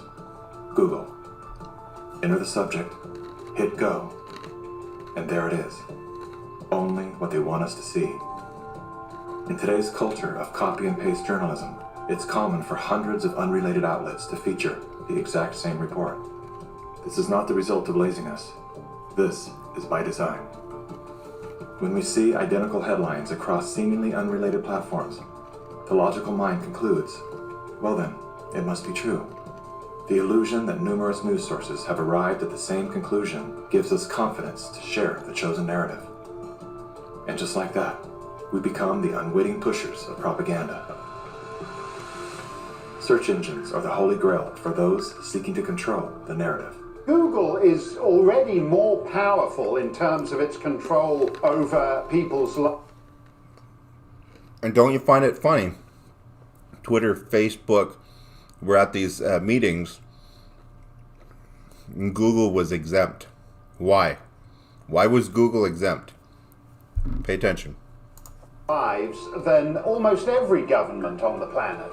As the most influential search engine in the world, through its ubiquitous reach, Google has more power to influence U.S. elections than any foreign nation. Google has more power to influence the U.S. election than any other nation, but it was not at one hearing. Funny how that is, eh? You testified before this committee. You said in subsequent elections, Google and Facebook and Twitter and big text manipulation could manipulate as many as 15 million votes in a subsequent election. And the methods that they're using are invisible, they're subliminal, they're more powerful than most any effects I've ever seen in the behavioral sciences, and I've been in the behavioral sciences for almost 40 years. The blacklists is something that Google said didn't exist, and they testified that under oath. And nothing but the truth shall help you God. I do. Now, me as an engineer, I just did a search on Google's internal search engine, and guess what I found? It had blacklisted search terms like cancer cures. Why is Google deciding what people can and cannot search for? What was once an efficient tool for navigating the world of information is now a network for global surveillance, data collection. Now, this part here where they're talking about data collection and they're using cameras and everything else. This is why, from day one, I've said, I have no problem wearing a mask. I have no problem covering up my face. Why? Because there's something that's unprecedented that's happening right now in the world, and we have no idea what it is. And the only way that they're able to really pay attention and track us is by our phones, our technology, and by facial recognition when you're walking through a store or going to the bank machine or whatever. Putting on a mask and some sunglasses protects your identity. That's pretty much the only thing we have right now. And I think that's one of the reasons why they didn't want us having any of that at the beginning. And we'll continue. And social engineering. Now let's take a look at a few of the most commonly used fact checkers, beginning with Snopes. The husband and wife duo of David and Barbara Mickelson founded Snopes.com in 1995. They had no journalism background or training whatsoever. They built their fact-checking empire by using Google as the primary verifying source. The Mickelsons divorced in 2015. Barbara sued David for embezzling money that he had allegedly spent on prostitutes, as well as a lavish honeymoon with his new wife, who worked as an escort in Las Vegas before joining the Snopes cast of characters. In 2017, David Mickelson's new business partners filed a lawsuit accusing Mickelson of multiple counts of fraud and embezzlement. Snopes proclaims to be the internet's go-to. He's the internet's go-to source for disconcerting or finding out what is true and what's not true. Source for discerning what is true and what is total nonsense. Yet one glance at their history of fact-free checking tells another story. When Dr. Mikovits claimed she was arrested without a warrant and jailed without a charge, Snopes rated her statement false. Had they bothered to explore the arrest documents, they would have seen that indeed there was neither a warrant nor signatures to officiate a charge, a fact that I confirmed with members of Dr. Mikovits' legal team. Was there a search warrant? No. And was she ever charged? No. Never charged with a crime. 100% correct. Judy has never been charged with any crime. Facebook's fact-checking arm, PolitiFact, is owned by the Poynter Institute, which has received substantial funding from big pharma allies such as Google and the Bill and Melinda Gates Foundation. Like Snopes, PolitiFact has a history. Isn't that a nice little scale there? Of misleading the public. In late January 2019, PolitiFact, Snopes, and FactCheck.org raced to squash the notion that coronavirus and its treatments were patented. They reviewed only 3 of the 4,452 publicly available patents, which unmistakably show that SARS coronavirus detection and treatment have been widely patented by both the public and private sectors. Facebook's founder pledged to the WHO, saying they would remove false claims and block exploitative ads. They're working with the World Health Organization and with the NHS, so they have a hotline, if you like, from those official sources. Wikipedia is the go-to destination for introductions to people, places, and things. Even the all-knowing Amazon Alexa calls on this digital insight. Check this out. This is interesting. Wikipedia. Alexa, who is Dr. Judy Mikovits? According to Wikipedia, Judy Ann Mikovits is a former American research scientist who is known for her discredited medical claims. She has been described as an anti-vaccination activist and a promoter of conspiracy theories, and has been accused of scientific misconduct. So anybody that it just doesn't have the ability to check anything, just says, "Hey Alexa," wants information on her, they're going to take that as being gold because they're getting that from Wikipedia. And then watch this next part. So literally, where you would fact check yourself, they control all that stuff. So how can we determine what's real and what's not real? Watch this. Watch what's coming up. It's very interesting. Wikipedia is supported by the Wikimedia Foundation, a non-profit parent organization with a long history of politically tied funders. Many named, many anonymous.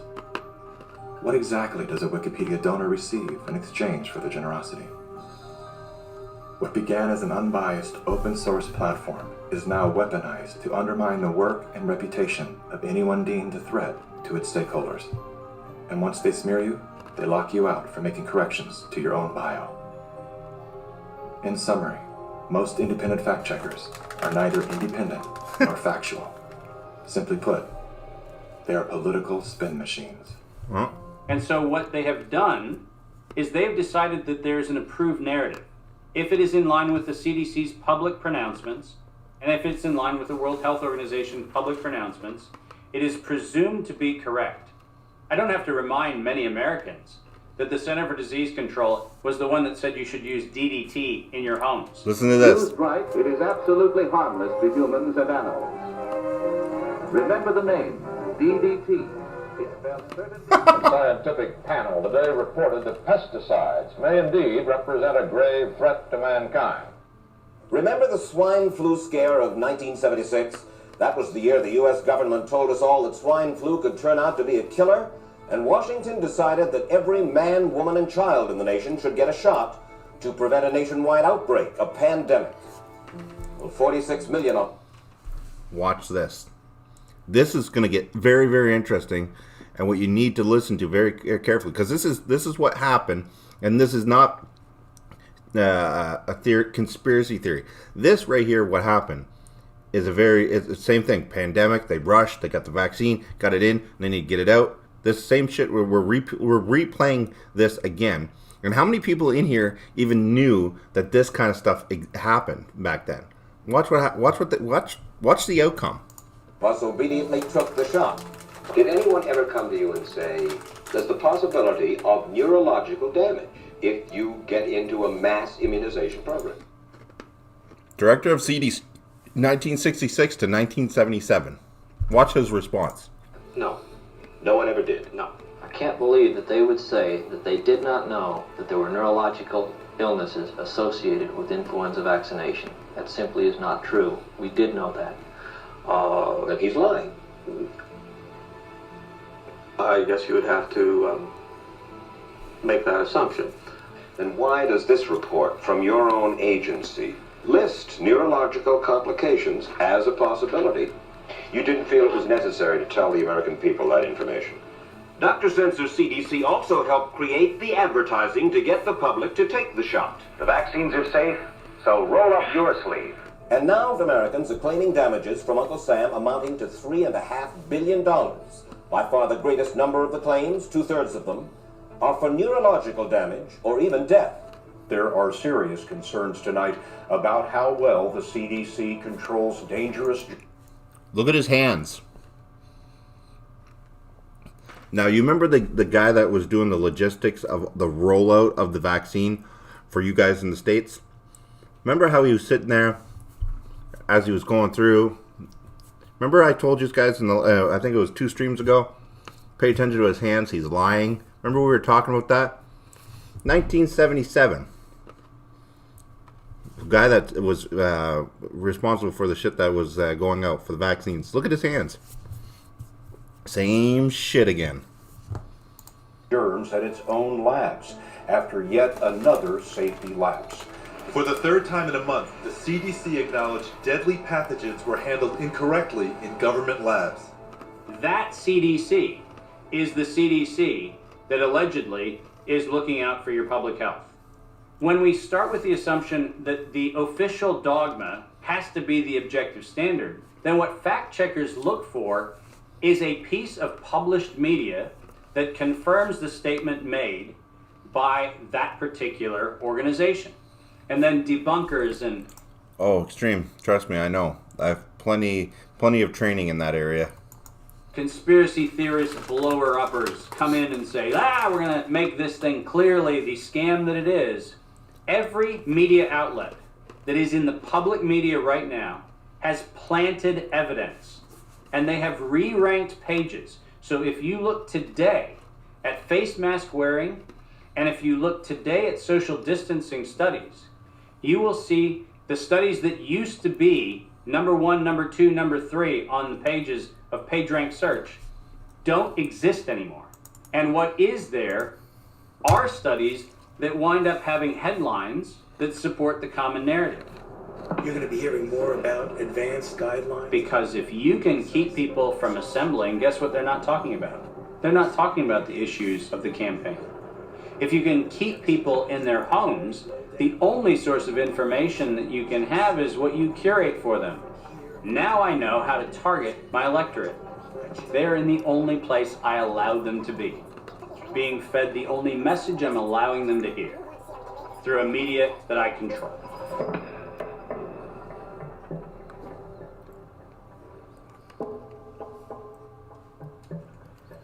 Since the invention of the printing press, there's been a battle to control disseminated information.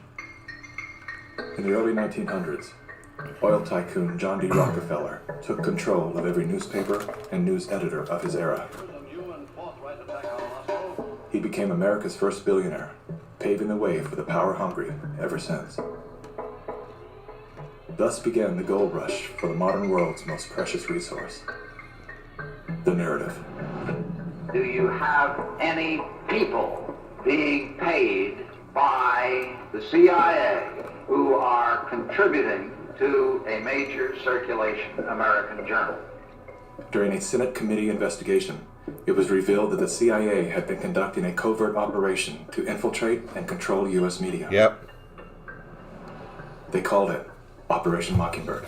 We do have people who submit pieces to American journals. Do you have any people paid by the CIA? You know something is funny? This is going to be way out there, and I know it's going to be way out there. But think about this for a minute. They're talking about pandemics and controlling the people and the whole 9 yards, right? The operation that the CIA had started, sorry, I got something in my mouth. The CIA had started was called Mockingbird. Today's people are referring to what is going on as some of the stuff that's going on in the Hunger Games, which was the symbol of hope was the mockingbird. No, I know it's way out there, but I just thought it was funny because I had put those two things together when I was watching this earlier. Who are working for television networks. This, I think, gets into the kind of details, Mr. Chairman, that I'd like to get into in executive session. Over 3,000 CIA contracted and trained operatives were placed in key positions within top media outlets. Posing as editors and journalists, these well-paid actors never dared to question the effect of their lives on the world beyond their cozy studio. How often does the CIA manipulate the media in this way? It goes beyond your wildest imagination. Setting up student organizations so they could draw students in. 5,000 university professors co-opted to help the CIA manipulate people's minds. Journalists in the U.S., including big-name journalists, co-opted to function routinely to help the CIA put out stories and biases to the world. As this 1952 CIA memo says, the aim is controlling an individual to the point where he will do our bidding against his will. It's a great brainwashing process to change the perception of reality of every American to such an extent no one is able to come to sensible conclusions in the interest of defending themselves, their families, their community, and their country. Would you say that continues today?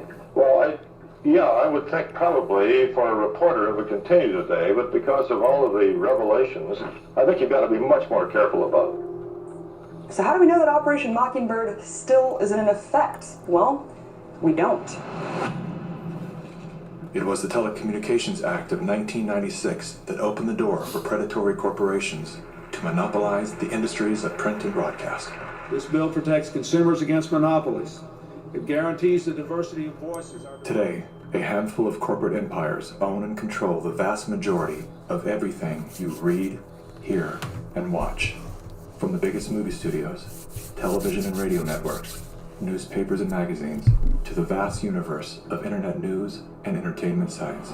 Amazon has transformed its operations in response to COVID-19 to protect employees and keep packages flowing. The company is keeping its employees safe and healthy while still delivering those packages to the doorstep. Keeping its employees safe and healthy. The company is keeping its employees safe and healthy. Keeping its employees safe. Millions of Americans staying at home. Millions of Americans staying at home.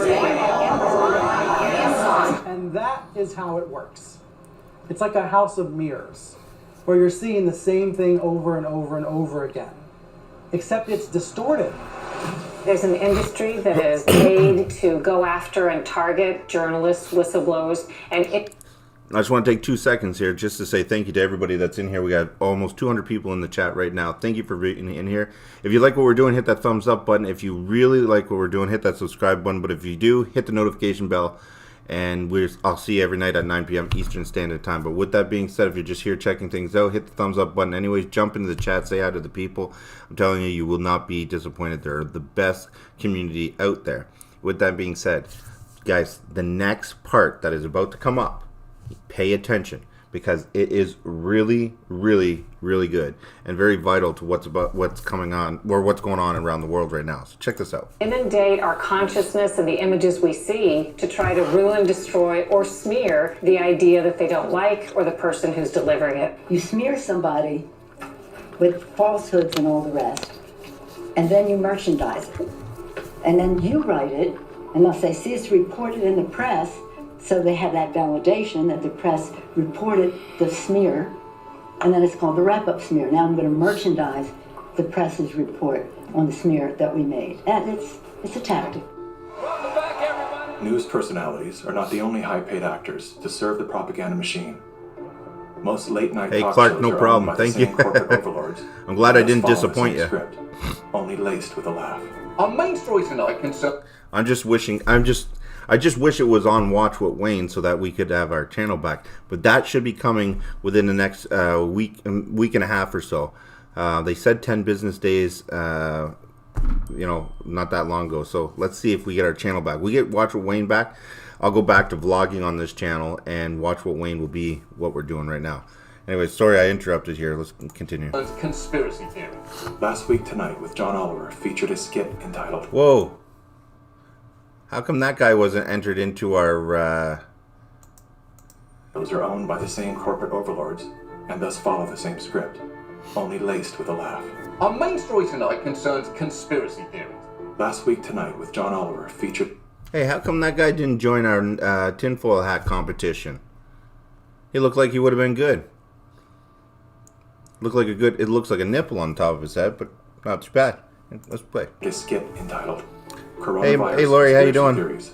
Like the claim that the moon landing was faked. First thing to note here is that Mr. Oliver opens with commentary about conspiracy theories that are completely unrelated to coronavirus. This is a standard tactic used by propagandists to set a tone so that anything that follows will be seen through the lens of absurdity. Seymour, nobody wants to reply. I asked what we're watching.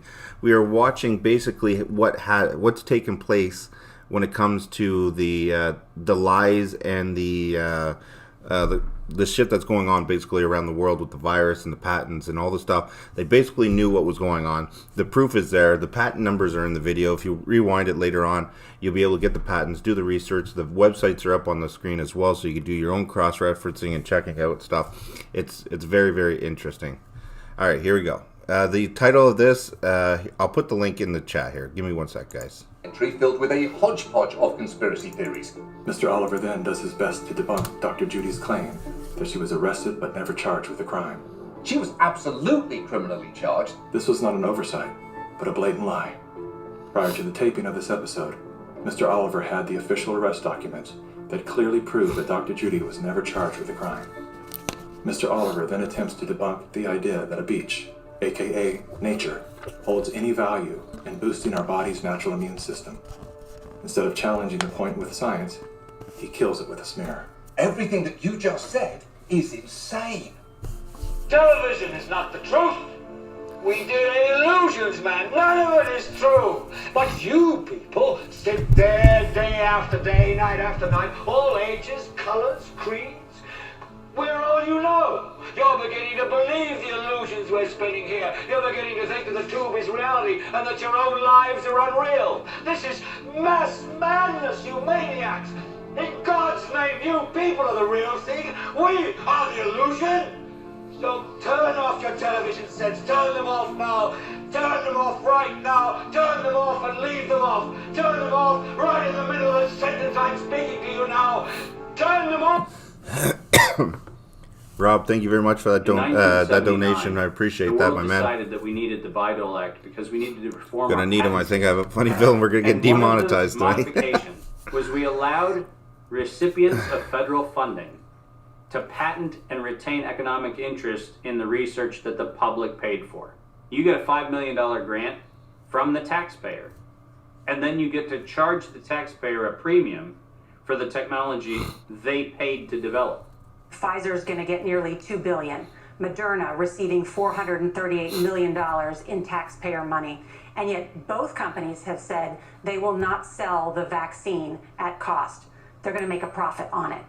Should pharmaceutical companies profit off this vaccine research that taxpayers have helped fund? Watch.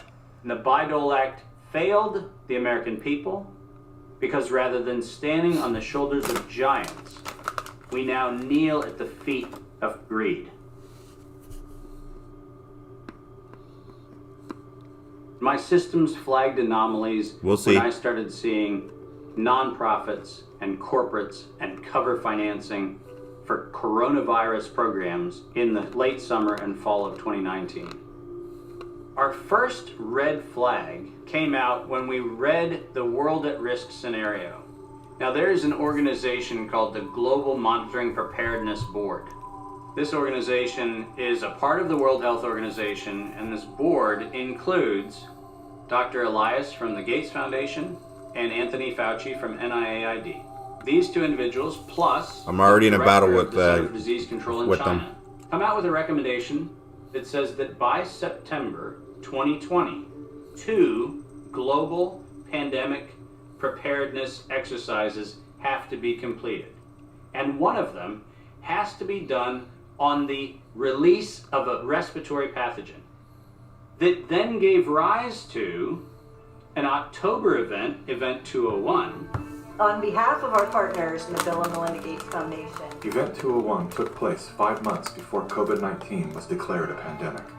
The participants of the event are some of the same people that are now deeply involved in the real pandemic and profiting from it as well. Event 201 was a scripted, multi-camera, live event that was broadcast globally via the internet.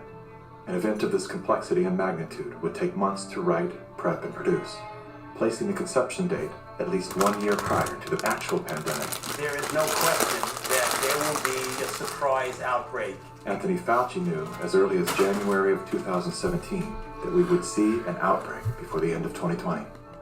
Even Bill Gates, a man with no medical training, knew it was coming. If we start now, we can be ready for the next epidemic. Every single thing that you have seen play out in front of your eyes, all of them laid out in their tabletop exercise, which, by the way, fact checkers have said has nothing to do with the coronavirus outbreak.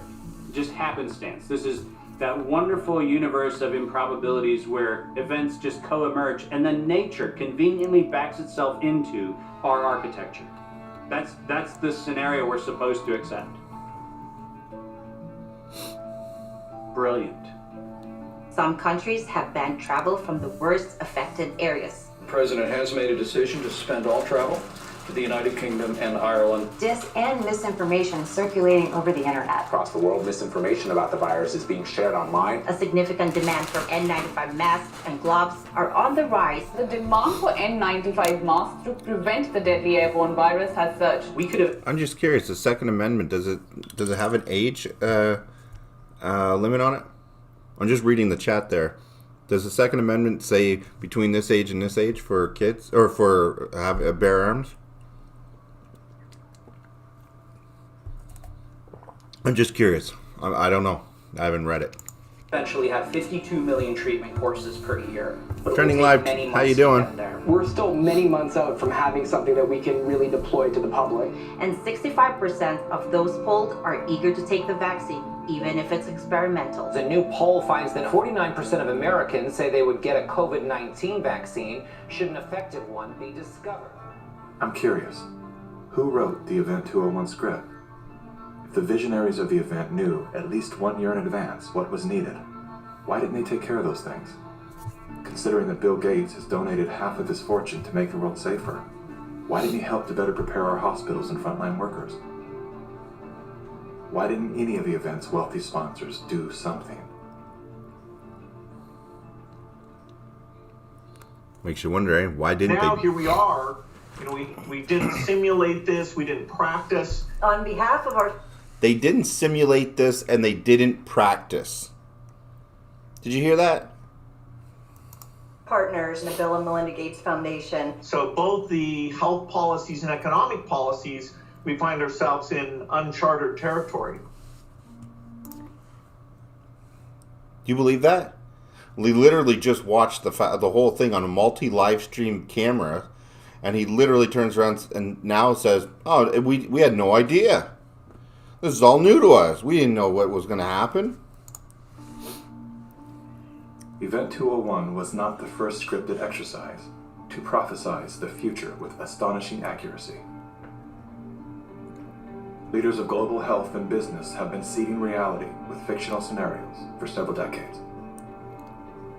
The scenario obviously is fictional. 1 year prior to Event 201, many of the same sponsors, hosts, and actors came together to produce a tabletop pandemic simulation for a fictional virus they branded Clade X. 1 year to produce a vaccine for this is too long. We should have stockpiled, we didn't, but we're going to have to look at that vaccine question to see if we can speed up the delivery. And if we do not have the public with us, we're in big trouble. In 2010, the Rockefeller Foundation released a 54-page document called Scenarios for the Future of Technology and International Development. Page 18 features the pandemic scenario, Lockstep, a world of tighter top-down government control and authoritarian leadership, with limited innovation and growing citizen pushback. Ooh. China's government was not the only one that took extreme measures to protect its citizens from risk and exposure. During the pandemic, national leaders around the world flexed their authority and imposed airtight rules and restrictions, from the mandatory wearing of face masks to body temperature checks at the entries to communal spaces like train stations and supermarkets. Even after the pandemic faded, this more authoritarian control and oversight of citizens and their activities stuck and even intensified. Did you not hear that? We are living in a time where leadership, unfortunately, is compromised.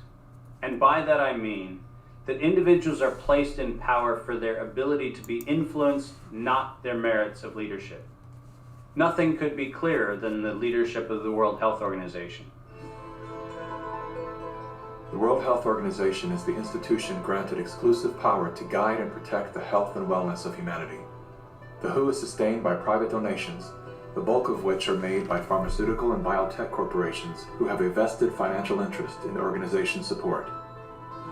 In 2017, the Associated Press reported that the WHO routinely spends about $200 million a year on travel expenses, more than what it spends to fight some of the biggest problems in public health, including AIDS, tuberculosis, and malaria combined. The WHO's repeated issuing of inaccurate and bad advice is not merely the result of incompetence, but rather the direct result of the Communist Party of China deliberately buying out WHO's leadership. On the nomination of the Executive Board, appoints Dr. Tedros Adhanom Ghebreyesus as Director General of the World Health Organization. Tedros Ghebreyesus is the World Health Organization's first Director General that isn't a medical doctor. No Tedros for WHO! No Tedros for WHO! The appointment to the organization's highest position was controversial, given that in his previous role as Ethiopia's health minister, Tedros was accused of covering up 3 major health epidemics, Tedros is no stranger to controversy. As a former Minister of Health in Ethiopia, he has been accused of an alleged cover-up of 3 possible cholera epidemics. Prior to his appointment, Tedros was a high-ranking member of the Tigray People's Liberation Front, a brutal and corrupt political group responsible for crimes against humanity, including bombings, kidnappings, tortures, and killings. How does a man with such a controversial past score the top position at the world's most influential health organization? I have look at that. and Melinda for many, many years now. While serving as Ethiopia's health minister, Tedros became intimately intertwined with both the Gates Foundation and the Clinton Foundation. The health minister of Ethiopia, one of the ablest public servants I ever worked with.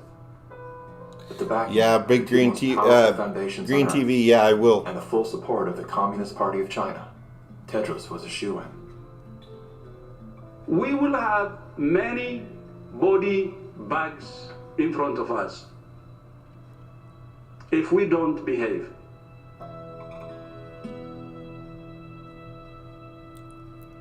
You cannot find a person promoting this scenario that's not part of the interlocking directorates of the World Health Organization, the CDC, the NIAID, or the organizations that are the philanthropic cover organizations that fund them.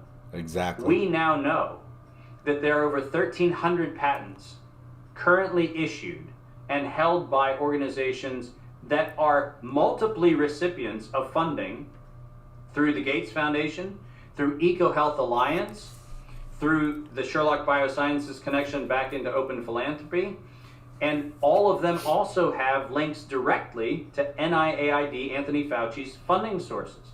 If you have conflicts of interest in the funding and in the decision making and in the inside knowledge that you have between competing or competitor organizations, that is a violation of the antitrust laws of the United States. These are federal crimes. If you have the power to immediately fix whatever's wrong with our current medical system, where would you start? Conflicts of interest. About 40 or 50 years ago, pharmaceutical CEOs actually went to jail if they knowingly sold a bad product and concealed information about the problems with that product. Since then, all they have done is paid fines. And so selling a product and concealing information about it is okay because paying the fine is considered the cost of doing business.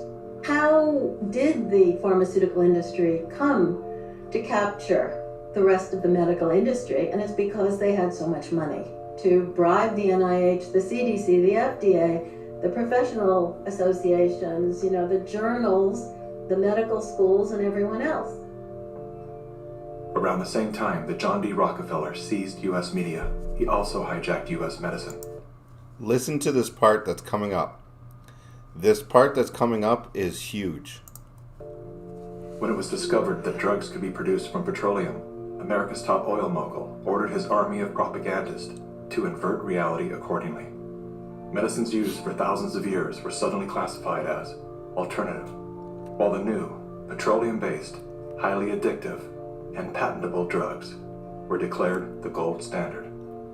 After buying the German pharmaceutical company that manufactured chemicals of war for Adolf Hitler, Rockefeller leveraged his political influence by pressing Congress to declare natural healing modalities unscientific quackery. Rockefeller then took control of the American Medical Association and began offering massive grants to top medical schools under the mandate that only his approved curriculum be taught. Huh? How messed up is that? Any mention of the healing powers of herbs, plants, and diet was erased from most medical textbooks. Doctors and Green professors TV, who yep. objected to Rockefeller's plan were crucified by the media, removed from the AMA, and stripped of their license to teach and practice medicine. Those who dared to speak out were arrested and jailed. When evidence began to emerge that petroleum-based medicines were causing cancer, Mr. Rockefeller founded the American Cancer Society, through which he suppressed that information. John D. Rockefeller is duly credited as the founder of the pharmaceutical industry, and the reason that medical error is currently the third leading cause of death in America. This is not an indictment against doctors. More than anyone, they are under the stranglehold of the single largest lobbying power in Washington. Every year, the pharmaceutical industry spends at least twice the amount as big oil to influence laws, policies, and public perception. Wow. Thanks to Mr. Rockefeller, the architect of American monopolies, no industry has more power over our lives than Big Pharma. Part of the problem, and this, by the way, goes back to the 1980s with Microsoft, is Bill Gates found out that it was very difficult to manufacture a way to navigate through the patent universe, saying that it's Microsoft holding the patents. And he became the architect of a very cunning program of putting patents in holding companies that didn't have anything to do with the name of the organization. According to legend, young Bill Gates built his computer empire out of his garage. Rob, no Reality problem. was another story. See you in a bit. Bill Gates was born into wealth and privilege. Both his grandfather and great-grandfather were banking moguls. His father, William Gates Sr., was a prominent Seattle-based lawyer and political lobbyist. Through his father, Bill Gates learned the ins and outs of law and politics and how to manipulate those governing forces. Yeah, Jonathan? I'm Bill Gates, chairman of Microsoft. Bill Gates dropped out of college to start Microsoft. He is credited with inventing the operating system that became Windows. However, he played no part in the invention of Windows. The fact is, he bought an existing operating system from Seattle Computer Products, had it modified, then licensed it to IBM. That didn't stop him from taking all the credit. I don't see Bill Gates as this great creative person. I see him as an opportunist. While Microsoft's co-founder... no, I didn't see the study from Johns Hopkins University that pointed out that the overall death rates have not spiked at all, despite being in the midst of a deadly pandemic. Down to almost nothing. And it No. was really a shocking and disheartening moment for me. You were sick? Well, I think I was still probably in the middle of radiation therapy.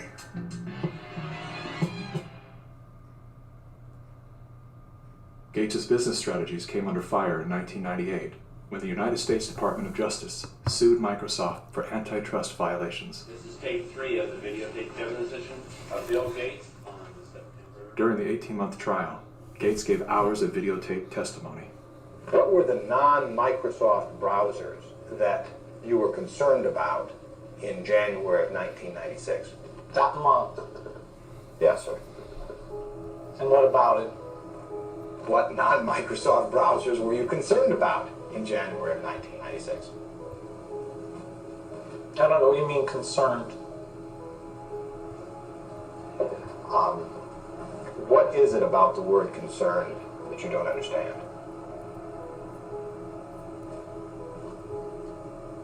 Look at him. Look at him. I'm not sure what you mean by it. The Justice Department has charged Microsoft with engaging in anti-competitive and exclusionary practices designed to maintain its monopoly. Watch this part coming up. This part coming up is awesome. Right here. Right here. Oh. In a move to overshadow the negative press, Gates invested $100 million to set up the Bill and Melinda Gates Foundation. Overnight, Bill Gates transformed his public image from ruthless tech monopolizer to the world's most generous philanthropist. I'm pleased to announce that we're pledging an additional $1 billion We had the chance to witness Bill Gates 2.0, the man you don't know. The rebranding campaign paid off. His net worth swiftly doubled, earning Bill Gates the title of richest man in the world. You've invested $10 billion in vaccinations over the last 2 decades, and you figured out the return on investment for that. It kind of stunned me. Can you walk us through the math? In a Wall Street essay, Bill Gates declared vaccines the best investment I've ever made. There's been over a 20-to-1 return. So if you just look at the Watch this. economic benefits, that's a pretty strong number compared to anything else.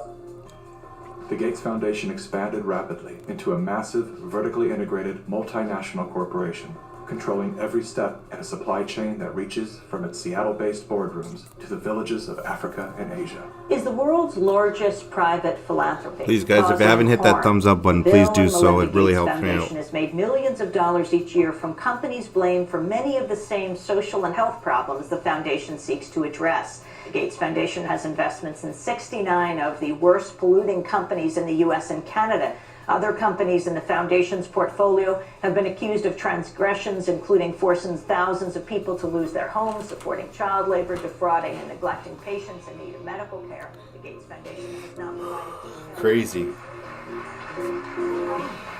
William H. Gates III and Melinda French Gates. As the top donor to both the WHO and the CDC, no one man has more power than Bill Gates to influence and control the health and medical freedom of all people. Normalcy only returns when we've largely vaccinated the entire global population. This will be the new normal until a vaccine is developed. Until we find a vaccine, going back to normal means putting lives at risk. We need to produce it and to deploy it in every single corner of the world. Full vaccination of our children and pregnant women. Development of new vaccines, therapeutics and diagnostics. And more effective vaccines and therapeutics are developed.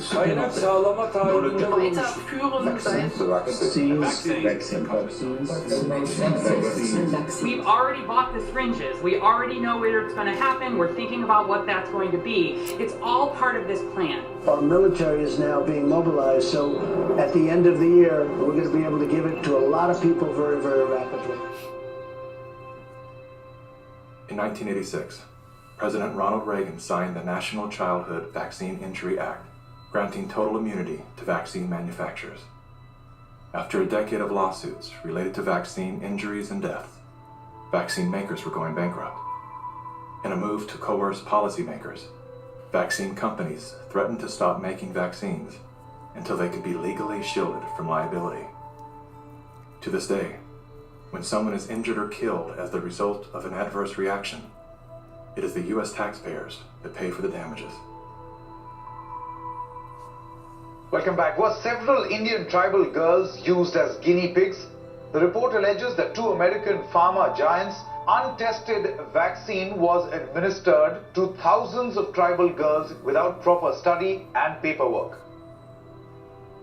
India was among the hardest hit after Bollywood celebrities were incentivized by the Gates Foundation to urge the public to submit to mass vaccinations. In 2009, tribal children were administered the HPV vaccine. Over 24,000 girls were told they were being given wellness shots, in many cases without the informed consent of a parent or a guardian.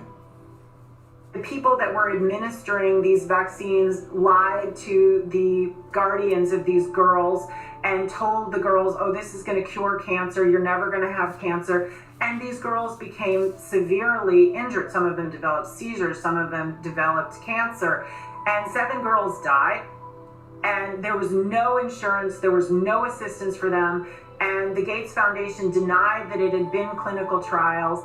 And it was so bad that the parliament in India created a task force, they studied it, and they kicked out the Gates Foundation. But India is a barbaric country. Things happen here in a very barbaric way. But I was surprised to find an American organization operating in broad daylight, doing things in a very, very, let's say, Indian fashion. And so the route I took, hey, Commander, how you doing? That I want the whole procedure to be investigated. The Indian Parliament formed a committee, and it was to me a rather surprising move because you generally don't often have such a high-level inquiry into matters affecting poor people. And that was such an extraordinary report. I don't think the Indian Parliament has ever come out with such a scathing report. And the government officials came up and said, we shouldn't have authorized this. We're sorry. We're not going to allow them again. And now they're back doing their same old tricks again. The good news is that human clinical trials can start as early as July 2020 for India's first COVID-19 indigenous vaccine that's been developed by Bharat Biotech. So you can imagine how the manipulation of the media, by the media, the manipulation of public opinion by leaders of all political parties unanimously saying, we want a vaccine. And the worst thing is they are taken as philanthropists. Whereas what this actually is There's the acquisition of political and financial power. And I think the second most populous country with 1.3 billion people is going to be a good base for pharmaceutical companies to make a killing and also kill a lot of people in the process. Yes, I just find it a pity that we haven't been able to get any benefit for the girls who suffered, you know. It's so terrifying as to what they're actually doing with the world. We're taking things that are, genetically modified organisms, and we're injecting them in little kids' arms. We just shoot them right into the vein. A 2018 scientific study released in the International Journal of Environmental Research and Public Health concluded that over 490,000 children in India developed paralysis as a result of the Gates-supported oral polio vaccine that was administered between the years of 2000 and 2017. Using all the usual sleight of hand, US-based media and fact-checkers rushed to bury the story. But thanks to the meticulous work of a team of Indian researchers and doctors, the inconvenient truth lives on the NIH.gov website. It's my honor to introduce Bill and Melinda Gates. Without any medical training, Bill and Melinda Gates founded the Global Alliance for Vaccines and Immunization, through which they fulfill their agenda to vaccinate the world. The foundation has been sued by the governments of some of the poorest and most vulnerable nations for causing serious harm through experimental vaccine programs. If you just look at healthcare workers around the world, they deserve to get the vaccine first. Here in the United States, really, it's going to be Black people who really should get it first, and many Indigenous people. Vaccines were always taught to us that it was safe, it was healthy, this is things that we had to do. But given the position that I am in now as a state legislator, and looking at these studies and reviewing a lot of these studies, it's very scary. And I want the African American community to open up their eyes. Of all the places that Mr. Gates could have gone in the world, why did he settle on Africa? It's not because he cares about people that look like me. He cares about an agenda. African bodies have been used as lab rats for many years for Big Pharma. They are using us for trials, they are using us for testing. But as an African, I say no more. Africans, they're tired of becoming the guinea pigs of the world. Their antennas are raised and they're telling each other all over social media. They're on high alert right now. There is a policy of the American government. It's called the Kissinger Report, which was produced in the mid-70s. And it explicitly states that the purpose of the foreign policy in Africa was to reduce the population, because they have great mineral resources there. At the time, Kissinger and those involved with the Carter administration wanted to shrink the population, make sure that the Africans do not develop and do not use the resources for themselves, because we in the States, we need them. There is a concerted effort of foreign powers to control the population of Africa. Some children did survive the botched Who just got vaccination fired? last Who is he? month and will recover, but 15, all under the age of 5, died from fever, vomiting, and diarrhea. Human errors contributed to the unfortunate deaths of the children. How can you believe Big Pharma but not believe these parents when they tell you that their children have been injured by Big Pharma? I don't care how big this corporate machine looks. As a parent, I can tell you, these people will never stop fighting for their kids.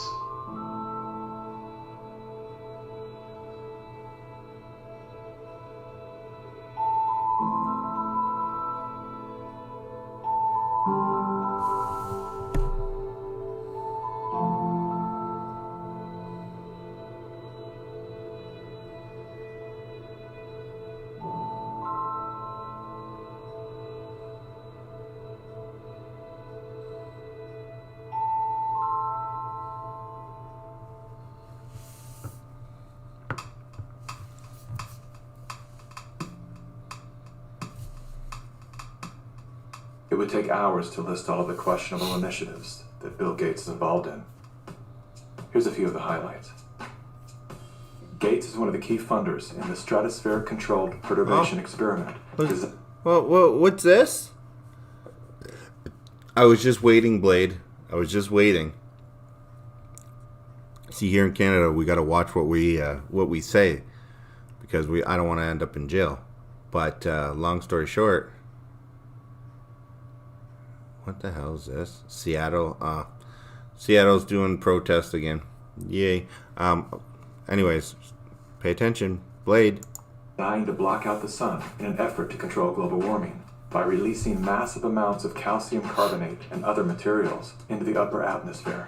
Critics, including environmental scientists, have called the project a global genocide experiment. Gates has invested over $1 billion in Earth Now's global surveillance project. The project will launch hundreds of satellites into space, which will allow for the 24/7 monitoring of all people everywhere.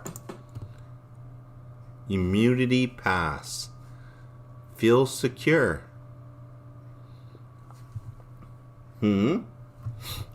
This is why people, they say don't wear a mask, don't wear a mask. Okay, yes, I agree. Don't wear a mask that's like this, but cover your face. Why? Because they're documenting everything that we're doing right now. That's why I have no problem wearing a mask to cover my face. In partnership with MIT, Bill Gates has developed a new technology that allows vaccines to be injected under your skin along with your medical records. The quantum dot tattoo will implant an invisible certificate that can be scanned by authorities using a cell phone app and infrared light. Eventually, what we'll have to have is certificates of who's a recovered person, who's a vaccinated person. So eventually there will be this digital immunity proof. The EPA recently approved an experimental use permit to Oxitec, a biotech company funded by the Bill and Melinda Gates Foundation. In an effort to fight malaria, Oxitec will soon release millions of genetically modified mosquitoes in various U.S. states. According to the NIH website, programs are being developed to allow human immunization via mosquito bite. It was Science magazine that coined the phrase, flying syringes.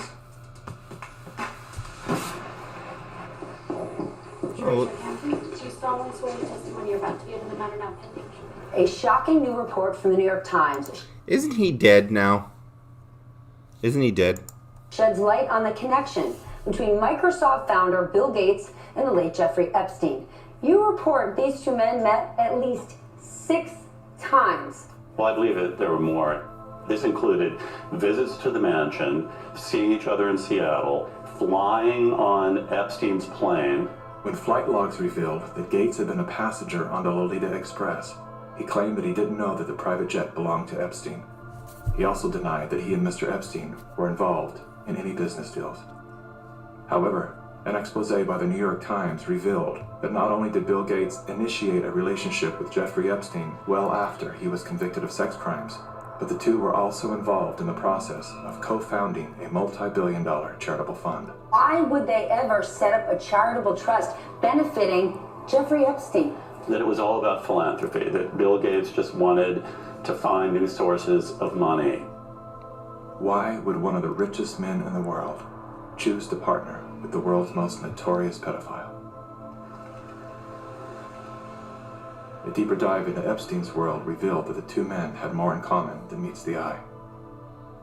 Like Gates, Epstein was a billionaire philanthropist with a passion for science, health, education, and children. The Jeffrey Epstein Foundation donated millions of dollars to top universities, science institutes, medical schools, early education programs, youth initiatives, and international peace accords. Bill Gates is either the most misunderstood man alive or one of the most convincing con men to ever live. Is he a benevolent hero or a malevolent opportunist? Bill Gates. Personally, I would love to believe that one of the richest men in the world is giving away his fortune for the betterment of humanity. I want to believe that endearing smile. I want to believe that his heart is as soft and warm as his sweaters. At the very least, I want to believe that he's unaware of the damage he's done.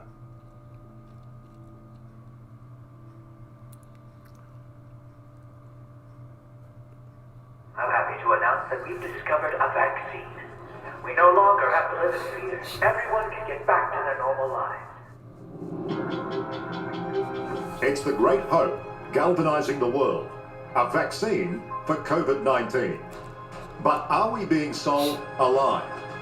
After all, COVID-19 is the 7th coronavirus to strike mankind, and we've never found a vaccine for any of them.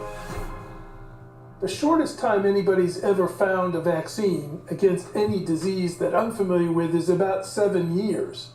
The average time is 20. To be talking about a magic bullet coming in months, it borders on the absurd. People like myself and Tony Fauci are saying 18 months. A year to a year and a half. If everything went perfectly, we could do slightly better than that. But there will be a trade-off. We'll have less safety testing than we typically would have. And so governments will have to decide, do they indemnify the companies and really say, let's go out with this? Something that people should know about COVID-19 vaccines is they fall today under the PrEP Act, which came into being after 9/11 and after an anthrax scare. And this law gives virtually blanket liability protection. It's basically Listen to this.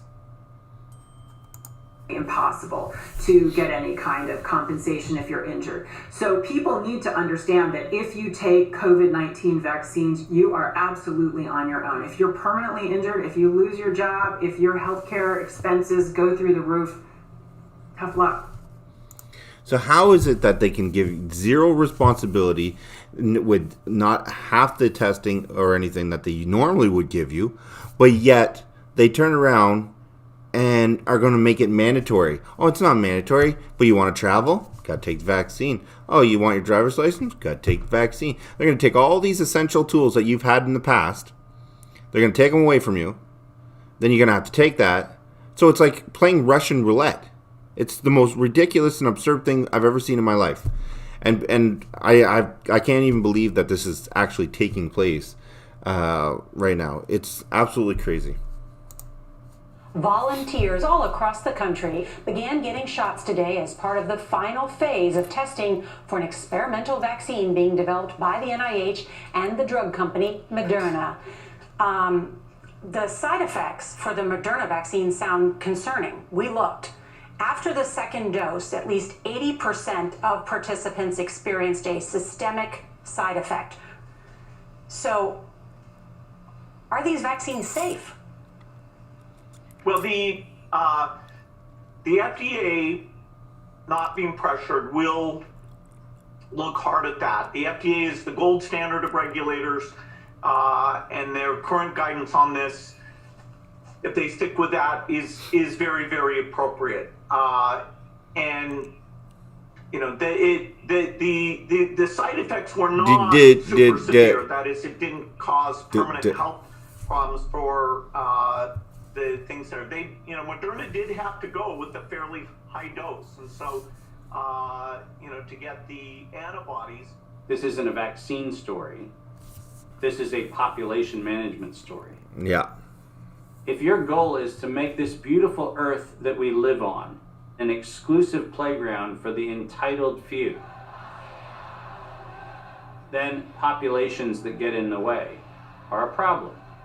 And it is the empirical impulses of individuals who have decided that by outranking the rest of humanity, they can dictate upon humanity the conditions of their existence. Now we need to go and look in families to find those people who may be sick and remove them and isolate them. This bill enables the police to enter a home without a... Now here's my thing. I'm almost positive back in March, I've already had it. My son has already had it. I'm almost positive we've already had it. Me and my son were so sick, it was ridiculous. I thought I was gonna die.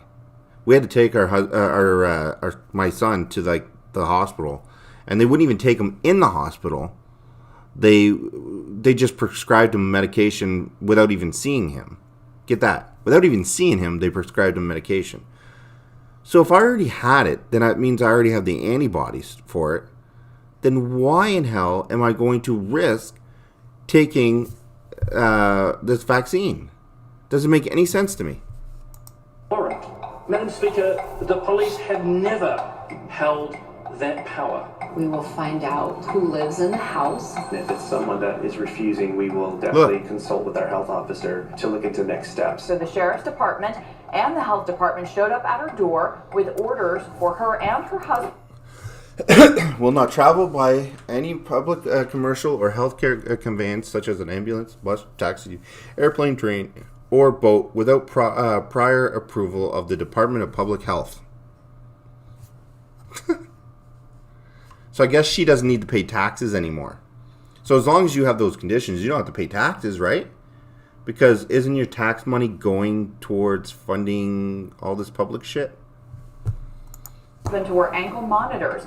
The couple says they never denied self-quarantining. You will no longer be able to leave home. Only one person will be able to go shopping once per day. Recreational activity is now no longer allowed. You will be allowed to have 1 hour of exercise no further than 5 kilometres from your home. Are you serious? Just for not having a mask? For no mask? Are you serious? We will shut you down. We will cite you. And if we need to, we will arrest you and we will take you to jail. You know the old expression about snitches? Well, in this case, snitches get rewards. Some people are ratting. Instead of snitches get stitches, snitches get rewards. They're going to reward people for calling you out, for ratting you out.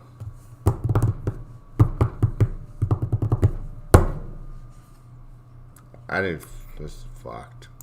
Their neighbors out, calling the police, but others are turning to the internet, where social distance shaming has gotten ugly. In a time of crisis, trying to force compliance upon a population. You see what he just did to that woman there? Threw her on her head. Now, guys, these are videos that literally go up on social media platforms and then get taken down. Because they title them without wearing a mask, without this, and then they take them down. These videos do not get to stay up too long. I know I've posted at least 3. I have my Watch What Wayne. This is my second account on Facebook. My first one, I was posting local videos and stuff like that of people sending me videos of them getting arrested and everything else, and I kept getting taken down. Anyways, I'm gonna keep playing it. By making neighbors and friends distrust one another is exactly the opposite tactic we actually need. When human societies lose their freedom, it's not usually because tyrants have taken it away. It's usually because people willingly surrender their freedom in return for protection against some external threat. That's what I fear we are seeing now. This is a cognitive dissonant moment, which is being imprinted in your brain. Yep. Just like remember the Great Depression, remember 9/11. Weapons of mass destruction. We are being conditioned to have the excuse for unbelievable acts of tyranny, which will be justified by remember 2020. This is disgusting. And your loved ones, those that die, those that are infected, they're being used as cannon fodder, which is the ultimate desecration of their honor and integrity.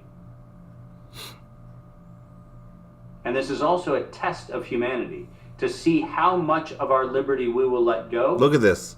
Before we finally draw the line under enough. Benjamin Rush, a signer of the Declaration of Independence, stated, unless we Babies put have medical freedom face into the shields on. Constitution, the time will come when medicine will organize into an undercover dictatorship to restrict the art of healing to one class of men and deny equal privileges to others. That time is now. Well, this won't be the last pandemic that we face.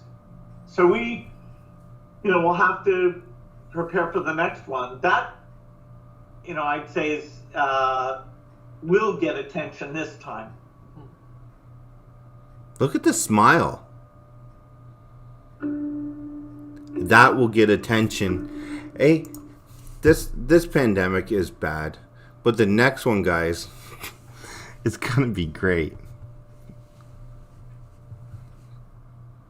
What the fuck was that shit?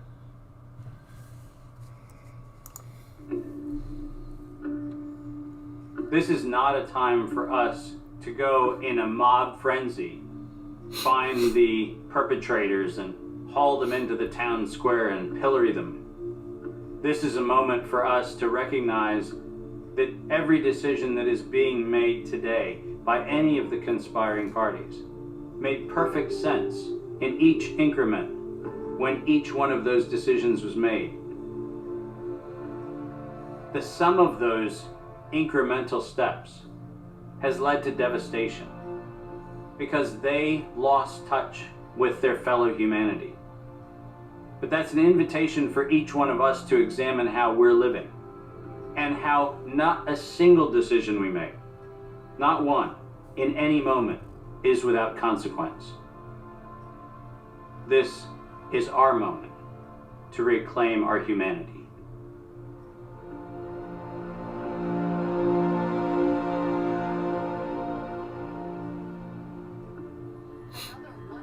Our lives are shaped and guided by stories. The stories we're told become the stories we tell. The more we hear them, the more we believe them. When used as a tool, they help us to better understand who we are, where we came from, and where we're going. When used as a weapon, Tom, they can be deadly. One of the most dangerous stories we've been told is the one that goes something like this. No problem, Frank. Humanity is a failed experiment. We are parasites, a cancer, a virus. Human beings are a disease. It is a myth that permeates our movies, our music, our media, and our minds. As they say, repeat a lie often enough, it becomes truth.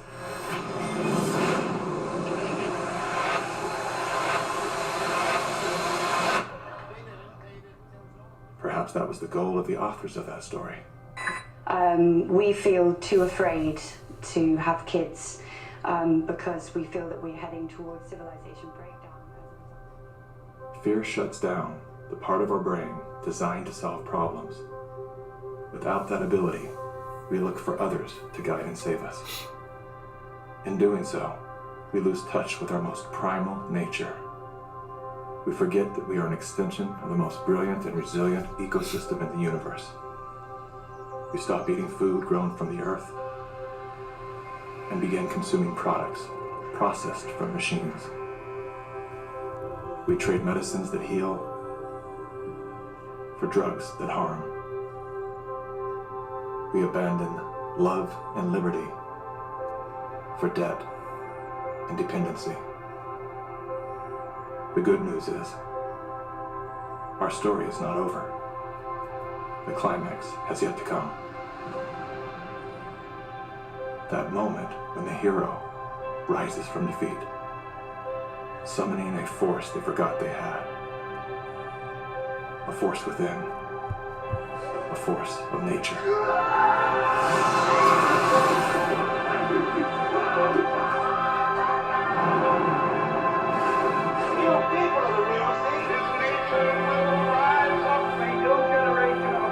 It's time to think about the future generation.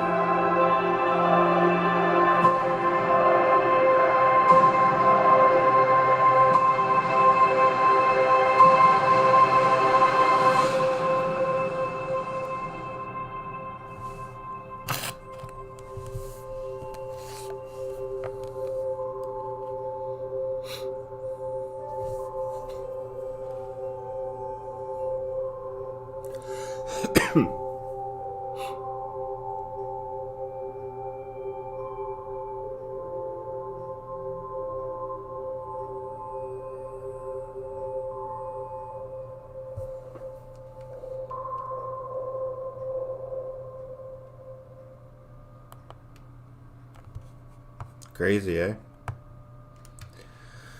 So guys, yeah, I feel like we're having a movie night. So basically I'm just gonna say this, I'm only gonna say this quickly, just in and out. So what I've been saying for the last weeks about the virus and the lockdown and all the stuff, and how I've been saying that there's something bigger than the elections and all the other stuff. I believe that all the election and everything is to keep the American people, the strongest nation in the world, off track, off kilter. The election and everything that's going on in the election is basically to distract each and every one of you for what is really going on behind the scenes. This stuff that you're seeing right here to my right, or your right, my left, this is nothing more than a distraction. It is absolutely nothing more than a distraction. So the whole election and everything else, it's so you look here while they're doing this. This is the kind of shit that they're preparing for, and they've been doing it. They spent billions and trillions of dollars in years and years and years of planning. So, with that being said, guys, just make sure you have a plan. I don't know what that plan is going to entail, how you would implement it, but I think that if you, I don't know, just have a plan B that fits your situation and your needs. All right, let's see what this is. So anybody wants to share that video to other people, here's the link again. Feel free to share it out, screenshot it, get it done. This is a lot of stuff that, not saying I want to make it very clear, very, very clear, because I know this video is going to be reviewed by people in my government, people around here. People are probably ratting me out right now. I am not saying the virus is not real. I am saying the virus is real. I'm saying that the vaccine may or may not be harmful. I have no idea. I am not a doctor. I am not anything. I can only give my advice to what I feel is good for my situation here in Canada and my family. I do not encourage anybody to do anything outside of what they feel comfortable with and that they would do on their own. Anyways, so just make that very clear. I don't feel like going to jail. So I think each and every one of you that have been following me for months on end now, there's over 207 people in here right now. I think the ones that have been following me for the last couple months, you know how I feel. I think I've made it evident in little hints here and there. But with that being said, guys, I just want to say thank you to each and every one of you. There's 207 people in here right now. I really, really appreciate each and every one of you for being here. I appreciate the support. I appreciate the donation, the donations that came in, and most importantly, the people that are donating their time right now, especially with everything that's going on in the world. Your time is precious, and thank you very much for just being here. Don't encourage me. What's encourage me? Don't know what he's saying. So, thank you guys very much. Wayne's country is screwed. He is just warning us. Yeah. I mean, you should study self-defense. You need to be able to fight back against terrorists such as a tornado. I study self-defense.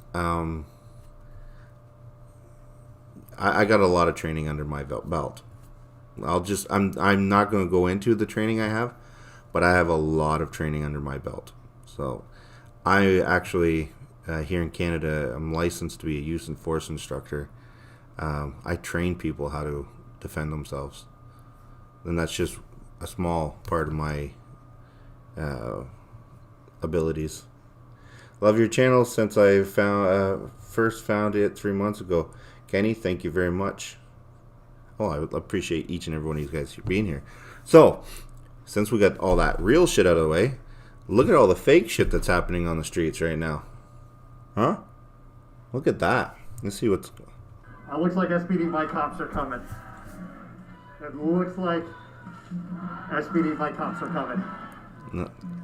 But he even throws a copyright in the top corner.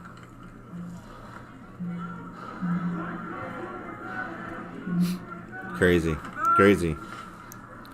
Yeah. Ready to work out on my MMA kickboxing bag. Nice. SPD Mike Officer here. Blade Bo says, I'll spar with you anytime. Sure. I've gone with the best of them. I think you said you were a pretty big boy, eh? 6'3" or something like that? About 3 inches taller than I am.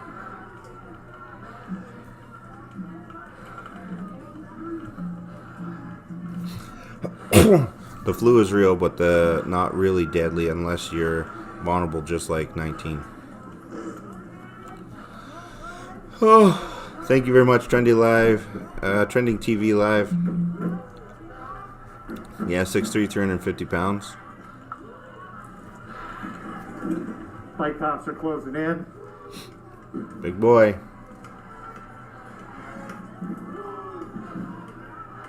I've trained some big boys like you. There's not enough room to move in. So steady diet of beer and pizza. My guess is they're set up. Nice. All right, let me make this a little smaller here so we can bring this up. Nobody wants. I find a lot of people don't like the full or the side-by-side screen like this. So let's just bring this up like this.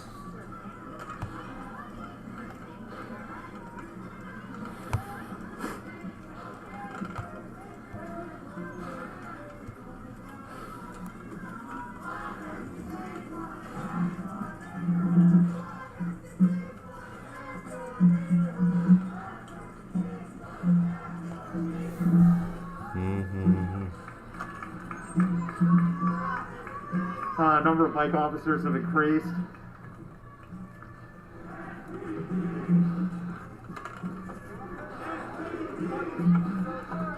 They saying STD. There I go. I'm right in the middle.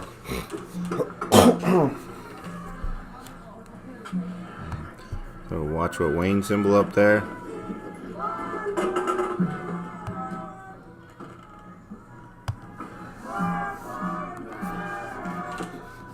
Okay, let's see.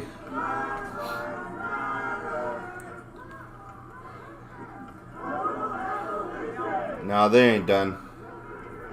You gotta wonder though, eh? They all shop at the same store? And they all got flashlights on their heads now? Is that to be safe? You're just tuning in. We are live. We are in Seattle. This is a 180-day march. Is this what I run away fast? Also the yeah, I never really ran. Anniversary of WTO. Wayne, what's that mean to be an? Are following the group.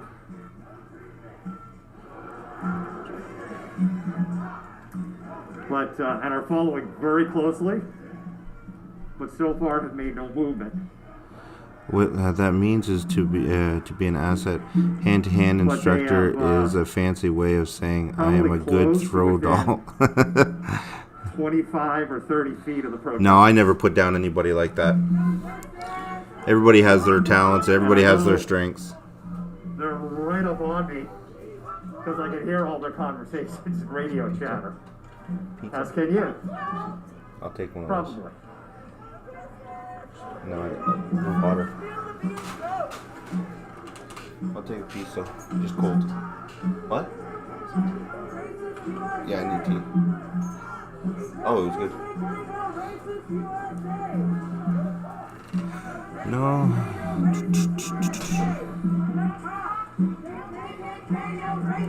You're armed. Your hands are registered weapons. Wayne, midnight snacking. Yeah, I probably a good time to say. I haven't eaten today. You need to give the mods and admins a pay raise. I ate a piece of chicken and an egg before I went and worked out. Those hearts. Let them know you appreciate the work they're doing. I'm stuck in this box. They are now maybe 15 feet from the protesters. I was an outside hand-to-hand instructor in my National Guard unit, and yes, I've been tossed a lot and have had my palm. I am less than a car length from the back of the main protest group. You can't start a revolution. Midnight snacking with Wayne. I'm gonna eat some of this pizza. I haven't splurged in forever, so I'm gonna start now. One bite, everybody knows the rules. Can't believe I just said. I hope you didn't copyright that saying.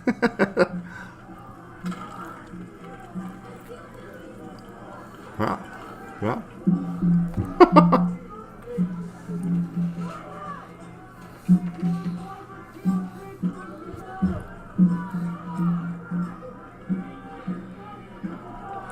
Hey, Lori.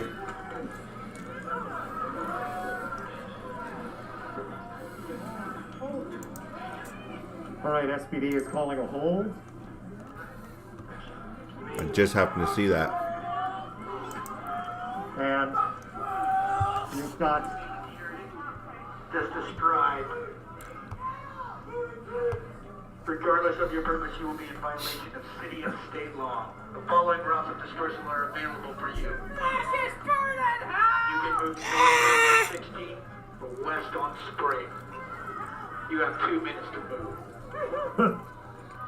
So, you heard it. Ah, shoot. I didn't expect it to go this way. Oh, there's green peppers on it, that's for sure.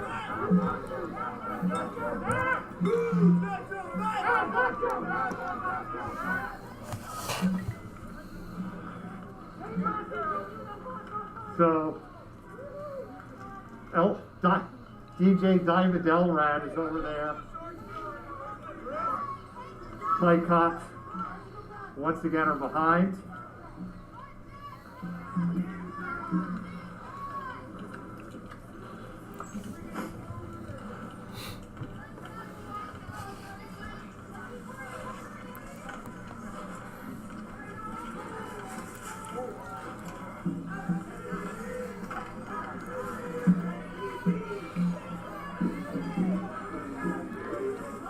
These guys know that guy from Barstool. So I'm in this position Barstool, where the one that does the trying pizza to reviews. comply within reason. But fair number of trees.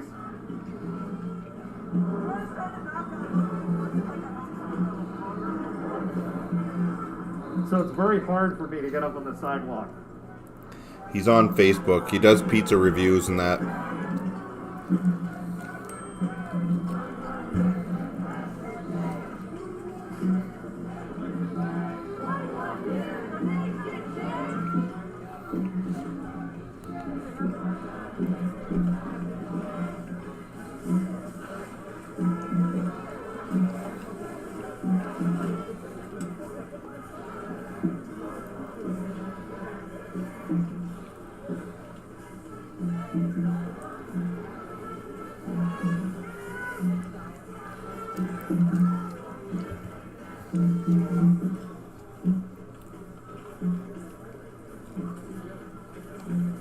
Well, they said there were 2 minutes to comply. I feel like more than 2 minutes have gone by. Lori, how am I ignoring you? Is that not your feed that's on the screen right now? That's your feed. That's your link from Twitter. You put the link up, I played it. But they'll call for a dispersal order, but then they don't let people disperse. So that best person to move out of the way was me. I didn't see a question, sorry. I just seen the link.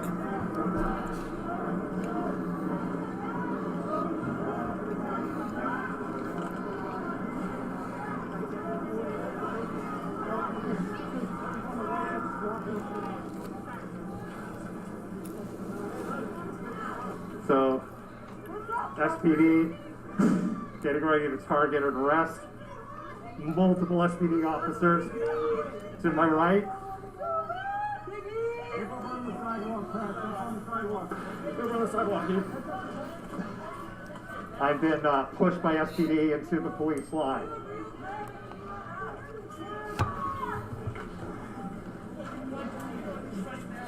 I'm breaking everything again, yeah.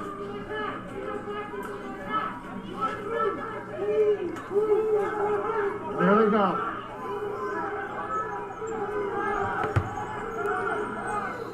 There they go. I am Sergeant Moore with the Seattle Police Department. I am now issuing a public safety order to disperse. Police have moved in. You ain't got your wings unless you got arrested by the PD. Move northbound on 16th Avenue or westbound on East Ave. If you remain in the area described, regardless of your That is the LRAD unit right here.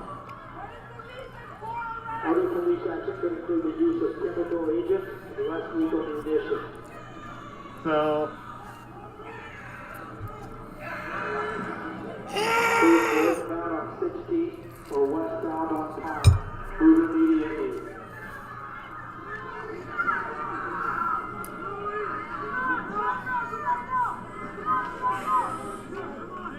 Move northbound now. Move northbound or westbound. Oh, it'll end.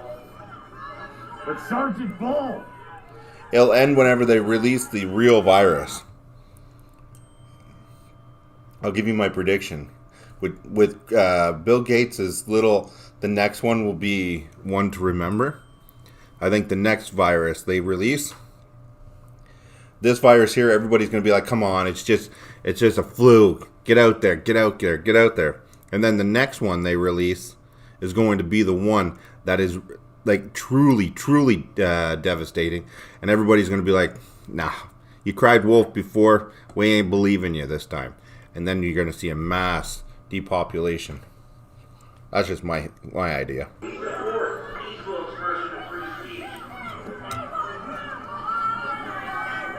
So, I've already had a stern warning of staying on the sidewalk. There they go, they're rolling. They're rolling.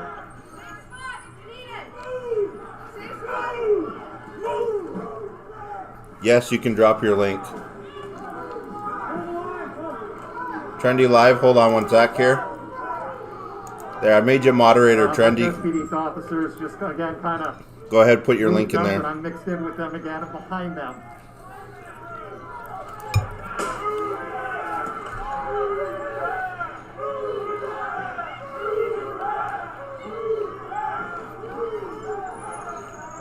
There they go. SPD just ran by. Look at these guys in the top right corner. Are they starting a fire?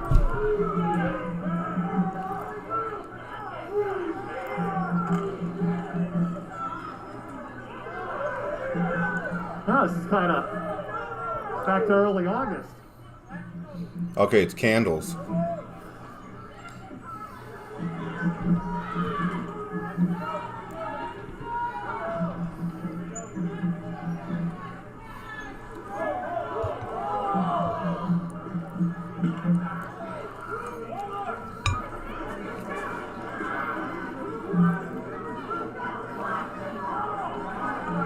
Officers in front of me have pepper spray out. Podcast, absolutely. Cans.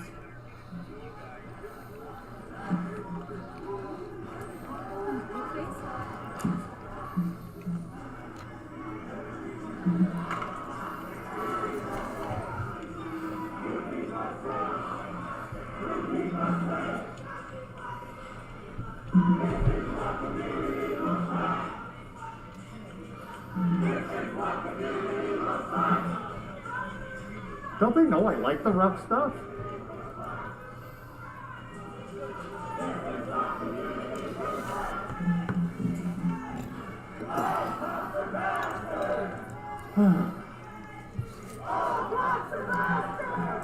Just once I'd like to have a normal day with SPD. Just once.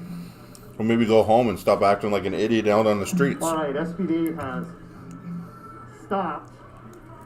They are a solid block. I heard some conversation about them wanting to hold there. Regroup is my word, not theirs. I don't know exactly what word they use.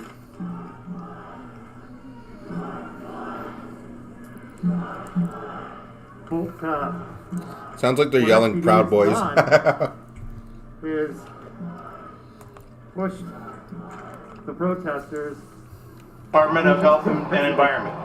Okay, so it was posted a week ago, and today is the day that we are setting this up to be cleaned. Okay, we are supporting Department of Infrastructure, Transportation and Infrastructure. They are the ones that are going to be cleaning this up. Okay, we're fencing off the area, so when we start fencing it, everybody's going to have to move back that way.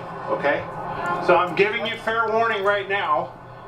You're going to have to move that way as we are moving and fencing the area. If you don't, then you're going to be obstructing government operations. So you said and you will be subject to arrest if you don't cooperate with us. You said they're going to clean the area. That's all I got to say. You guys have been warned.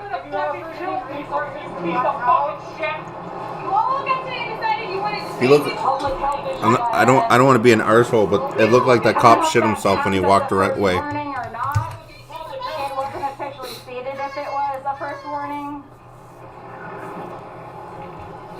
Trendy Live, Trendy TV, no problem.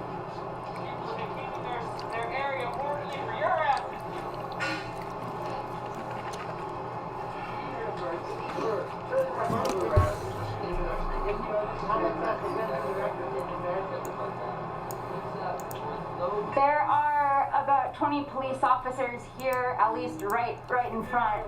There's probably more police officers around the perimeter, elsewhere around the encampment. Yeah, Lori, I can't stream that. Each police officer makes about $50 an hour. So just with the labor of every police officer here, I'm sure that could house many people. On top of the incredibly large temporary fence that's being built around this massive encampment, on top of the amount the city pays for environmental hazmat services, on top of the amount of money they pay Department of Transportation and Infrastructure to come out, the amount of money they pay for the dump trucks, they could put all that money into infrastructure and into housing and into other things that the unhoused community has been asking for years and years.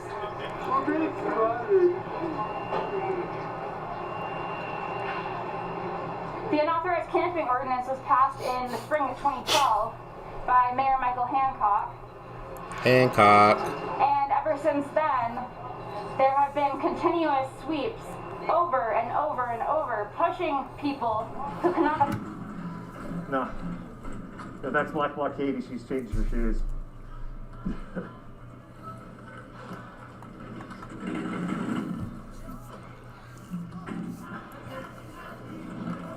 We want free stuff. Na na na na boo boo. All right. I think police get paid about $35 to $40 where I live. I think they get paid a little bit more than that. This area. Almost candidly, a little bit more than that. I have no flipping idea where we are. Can you pass me those? I mean, I know we're in Seattle.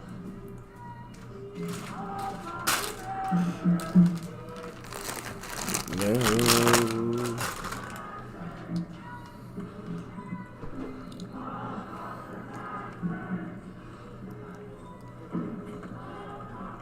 I made $7.25 an hour when I was starting a cop. Most plate receivers come with a rescue strap. The whole idea is if somebody's wounded, you can grab that rescue strap, drag them to safety. I agree. Whatever they're getting paid for, or paid, is definitely not worth it. Very briefly about this on FOMO today. You know, this change of tactics. and then move the helicopter and target it. And we saw that. But this is the first time I've ever had anybody grab that rescue strap. One of the officers grabbed my rescue strap with a plate receiver, basically Sworn police salary scale. And like handed it $40 an hour, 40 for to another 50 officer who yanked me further out of the way. monthly, $7,000 to $10,000 a month. Annual. All right, I don't know how well you're going to see them. Okay, there you go. Almost 2 blocks back. Thank you. Almost 2 blocks back. There's SPD. And again, I'm trying to balance staying closer to the protesters, honor their requests, show the whole story, not get in the police's way, show their story. It's an interesting night tonight.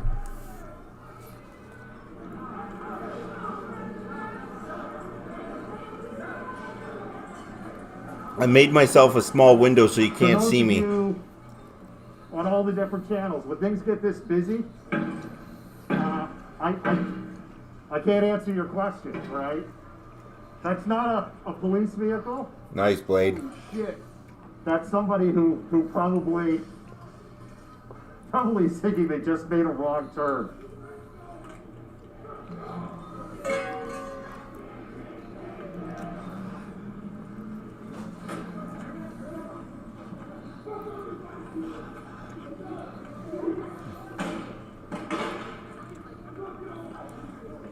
I'm hiding. I'd like to say hi to Kitty. Kitty Shackelford. Hi, Kitty. Oh, wait, we can't say hi to Kitty. Kitty got banned for stealing everybody's content. Kitty is off. Nope, not chocolate. Kitty actually stole so much of our content. I actually gave up on doing takedowns with her. Because it was like we would stream and we'd have to do like 4, 6, 8. And Twitter's process for DMCA takedowns sucks. Yeah. Twitch is awesome. Twitch sucks ass.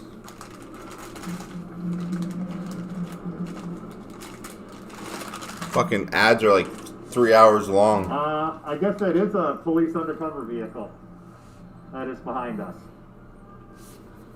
It's gotta be.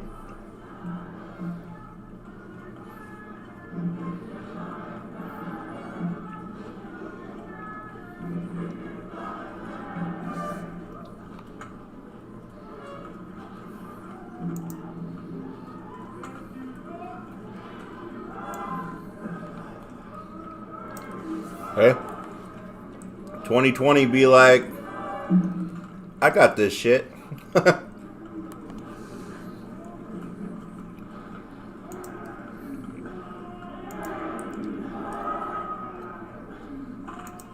Interestingly, peaceful protesting.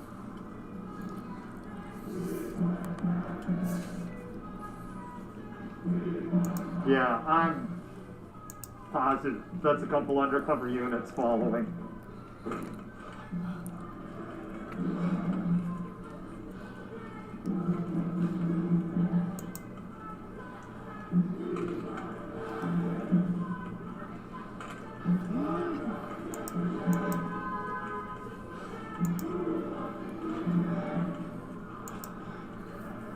That's crazy. Turn off my things are quiet. Turn off that camera.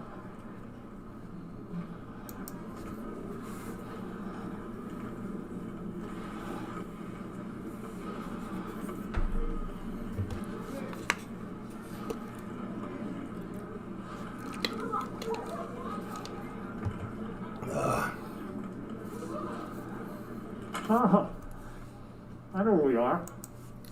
We're almost back to Broadway. I remember this area from the October 3rd march. Wayne Live.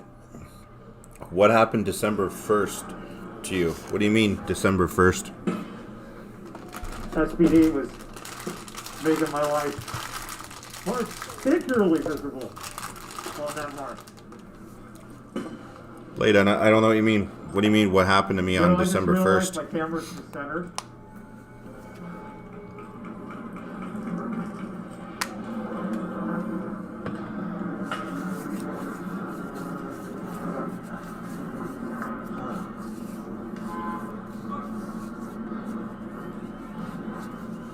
Well, there's a bus behind.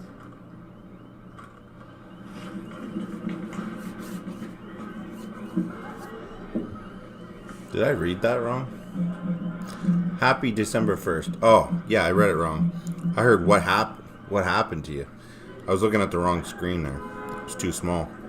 So my camera. My Desire, how you doing? A little discentered. Is it the 1st already?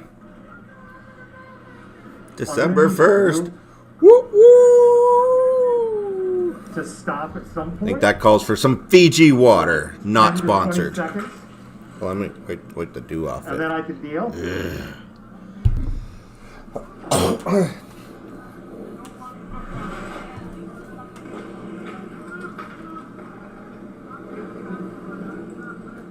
Oh yeah.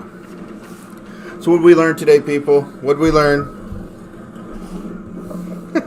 Like school again. So what did we learn? Oh, excuse me.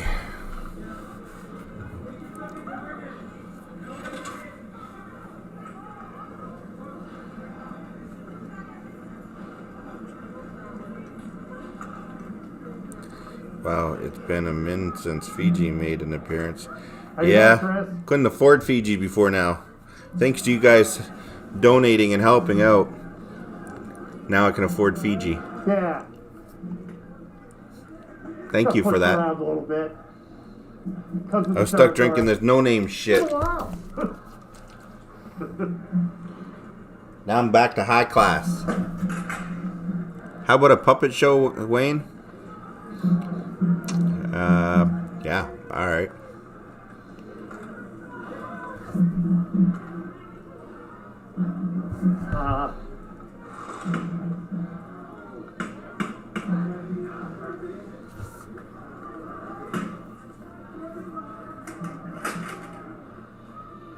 Oh shit. So where is this? You know, you probably heard a couple of thumps, but well, that was just a board. You probably heard a couple of thumps. So honestly, I don't know what they were. They were to my right, but there's just a brick wall there. We learned that if you put green peppers on pizza, it's considered a healthy food. Word Uncle Ike. Yeah, I cheated.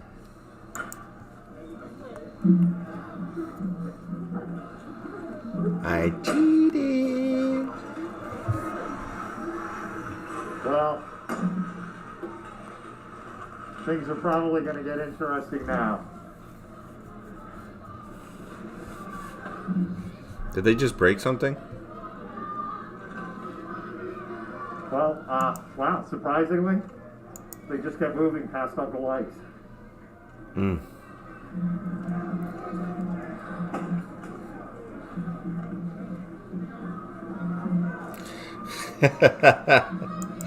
Wow, we've covered a lot of distance in a short period of time.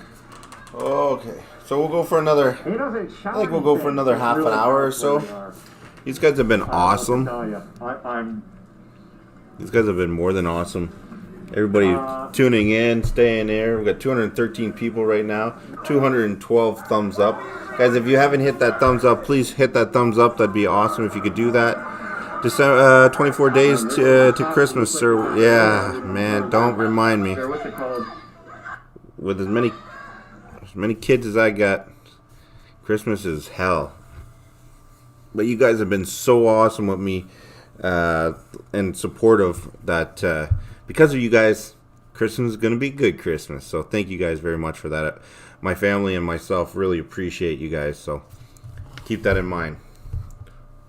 Oh my God, tap water. Yes. Yes. So thank you very much, guys, for that. I really do appreciate that. Sounds good, stream page. I wasn't sure if YouTube was actually going to pay out, but looks like they did. So I'm able to have power for another month. Yay! And Tifa smells like dog juice. Yeah. Hey guys, if you haven't hit that, oh, never mind. Never mind. I was gonna say if you haven't hit that thumbs up, please do so. But these guys have clearly already hit it. So I'm not gonna repeat myself. These guys are awesome. As always, when we thought people stand and not let those guys destroy the values and cultures yeah. Team Patriot is correct. THC does cause the mass deaths of cancer cells. Does it? Does it? Who knows? I don't know. It's crazy. Did you guys know that if here in Canada we get registered to have our papers like so that we can smoke weed, we can't get into the States? I feel like that there is other strategies for direct action people are using other than giving the fucking cops literally fucking like practice. Shit reminds me of a scrimmage before the game. Like, it's a pain in the ass. You know there's about to be some big protests sooner or later, whether it's next week or next summer, and these cops are slowly becoming more uniform or whatever. When it comes to I have no idea, but if we are registered and we go, yeah, we're registered. Look, we have our card right here at border. They turn us around.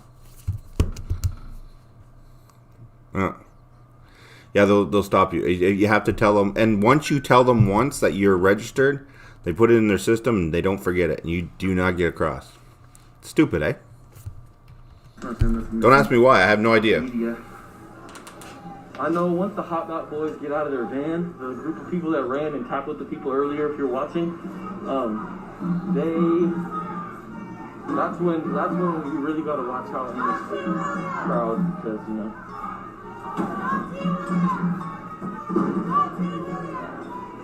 So far, so good, though. All your weed, Extreme Patriot, comes from from us. Somebody just left a camp bed right there. Don't grab it. It's not worth that, actually. They'll try and bullshit you.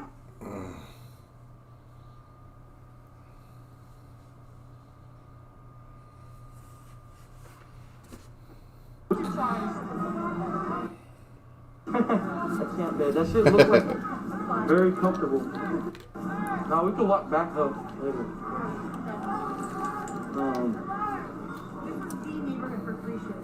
Right.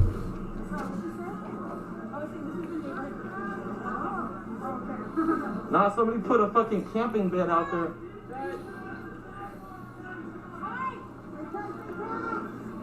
DAC says what's up. Oh, what's up? Yep. Cut.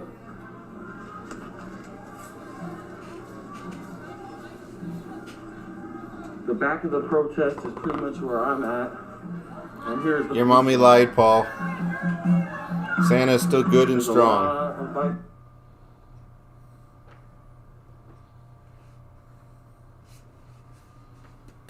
They're just trailing to make sure that people don't do nothing crazy or whatever they think is going on. And from what I see, it doesn't look like they're like searching for anyone in particular. You can really tell when they're doing that. It's a vibe. But who knows, you know?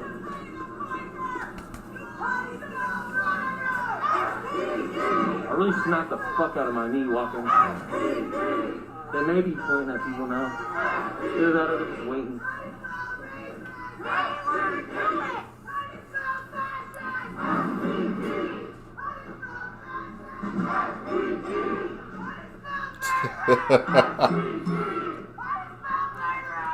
No, not if you want to get in trouble. Send avocados. Oh shit, that's fucking following, bro. You guys are crazy.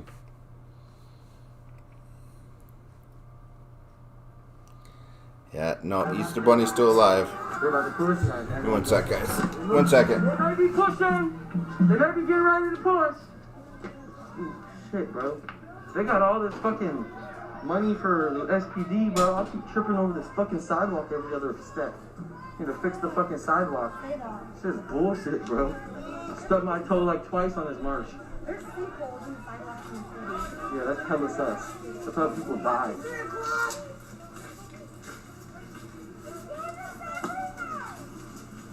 Comrade K. Comrade K said, go home, Nazi! Ooh, see, here comes the walkers.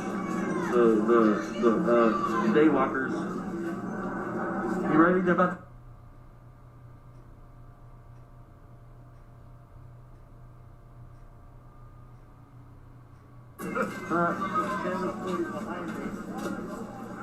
another streamer here. Yeah, this light, the very closest light to us, is the pop line of the walkers, the ones that will most likely end up running into the crowd and grabbing someone. And now the people that they usually are looking for, they try to blend into the center of the crowd. And I'm guessing that. Yeah, and I'm guessing that once they do push, they're going to cause a lot of fuck shit. Don't you guys listen to the police? You're not CHAZ away from me! Isn't there something better you could be doing? Don't you need to harass some homeless people? It's about that time. Hey, Chris, you don't have an iPhone cord, do you? No. It's all good. Damn, you ready?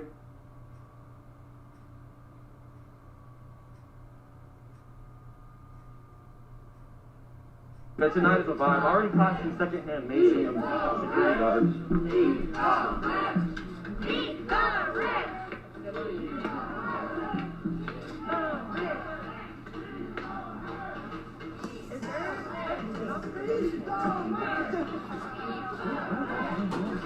Where are we? We are on Aloha Street and 14th Avenue.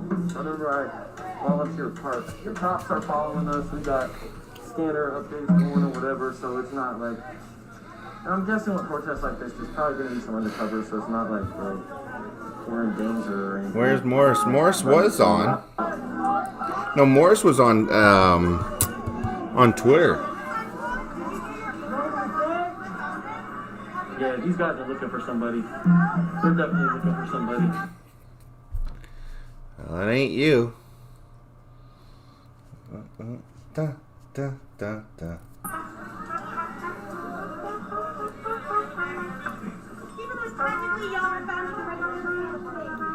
How long we were streaming? 3 hours. Not bad.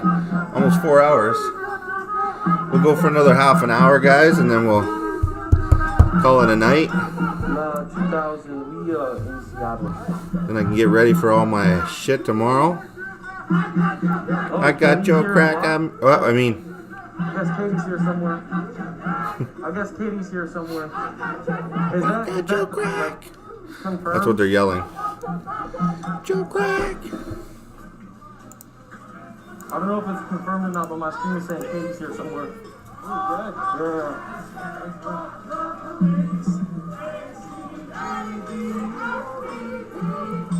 Let me get an STD. What? Who? Hey, did you guys like my thumbnail for tonight? Was that a cool thumbnail?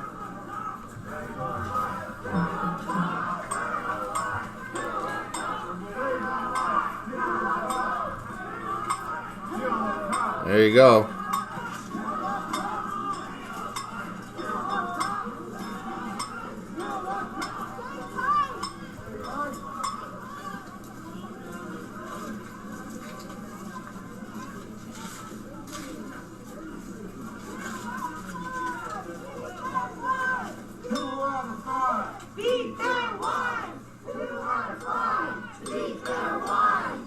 I'll be so sick. I'm still waiting for the day when that happens. Love the thumbnail. Nice. It goes on, the more of a chance there's going to be of. Nice. Thanks, guys.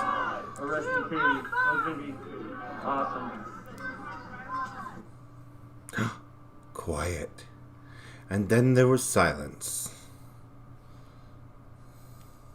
And two out of this girl, this pile of paper was on the interior drink table, so he was in trouble. God only knows.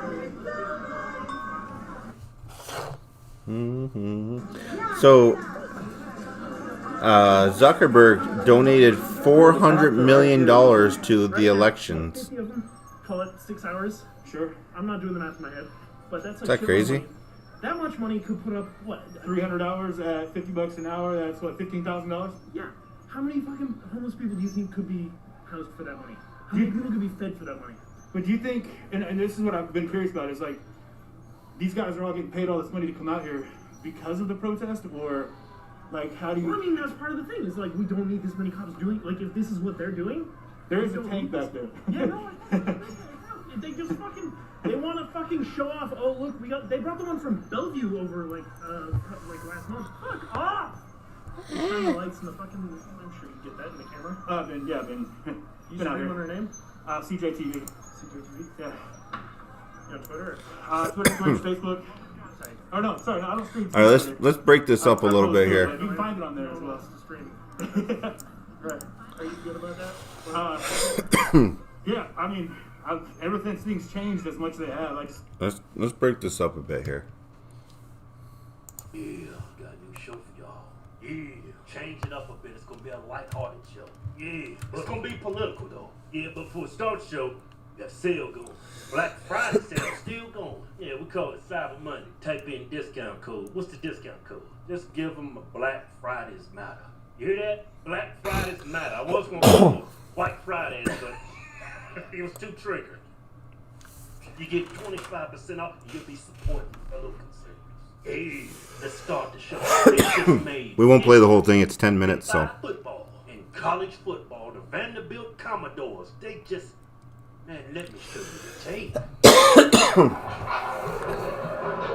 This would normally be a 21-0 game. Probably not a whole lot of interest with a 3-score advantage for Missouri, but there is huge interest because we are about to witness. The reason why I'm playing it is because of what they're about to say right now. History in college football. Vanderbilt Commodores coming back onto the field. They will kick off to start the second half, and Sarah Fuller will kick off for Vanderbilt to become the very first woman to compete in the Southeastern Conference in a football game and a Power 5 football game. And there she is, wearing number 32, her soccer jersey number, and just 6 days ago was winning an SEC soccer tournament championship in Orange Beach, Alabama.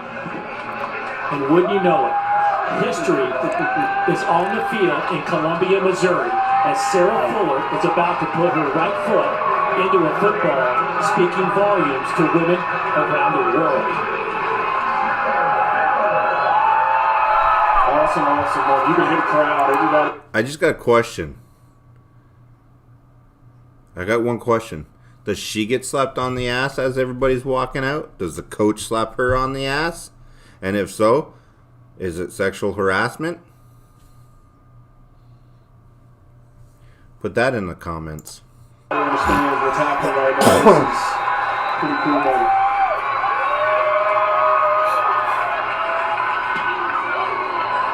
Ah, that sucks. She kicked like a woman. Just kidding. I'm kidding. Before all the girls are like, what the fuck did Wayne just say? What did he just say? I know he didn't just say that.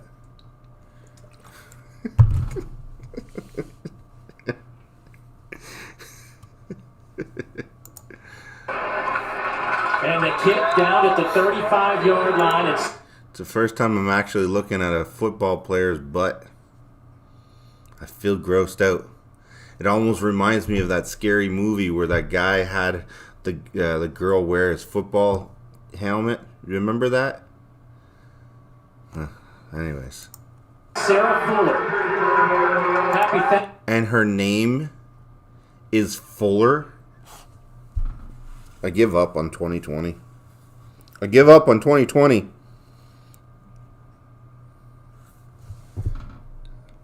I give up. This has got to be fucking... This is prank. This is prank 2020 prank. Her name's Fuller. Fuck, whatever. Thanksgiving. Man, yeah, they just made history. The worst kickoff ever. Y'all know, okay, I'm into football. When a kicker kicks the ball, they supposed to run down the field and be in position to tackle. Not her, she ran straight off the field. You know why? Because she's a girl. She ain't trying to make contact with them big ass dudes. If I was catching the ball, I'd be like, what a girl. Yeah, come on, Sarah, come get some of this. You want some equality? I'm gonna run your ass over. Vanderbilt, y'all should change y'all's name, man. Yeah. Change it from the Vanderbilt Commodores to the Vanderbilt Social Justice Warriors. Yeah. I was gonna say something else, but this video would have got taken down. Hey, look, I'm all for women. If they want to play a man's sport, I'm all for it. Yeah. So long as that woman earn her way on the field. Yeah, she can't be on the team just because she's a woman. She's supposed to be on the team because she's an asset to the other players. Yeah, and she's a better kicker than all the guys. Like, if a woman wants to be a Navy SEAL, she can be a Navy SEAL if she's one of the baddest men on this planet. Yeah, physically. If she can cope with being a SEAL, just don't make a woman a Navy SEAL just because she's a woman. She has to earn her way on. Yeah, like I'm 46. I know I look pretty good, but I'm falling apart. Yeah. Got an arthritic back. My big toes got arthritis in that. I got arthritis in one of my hips. I bet you if I went on that field, I'd have kicked that ball farther than her. Okay, look here.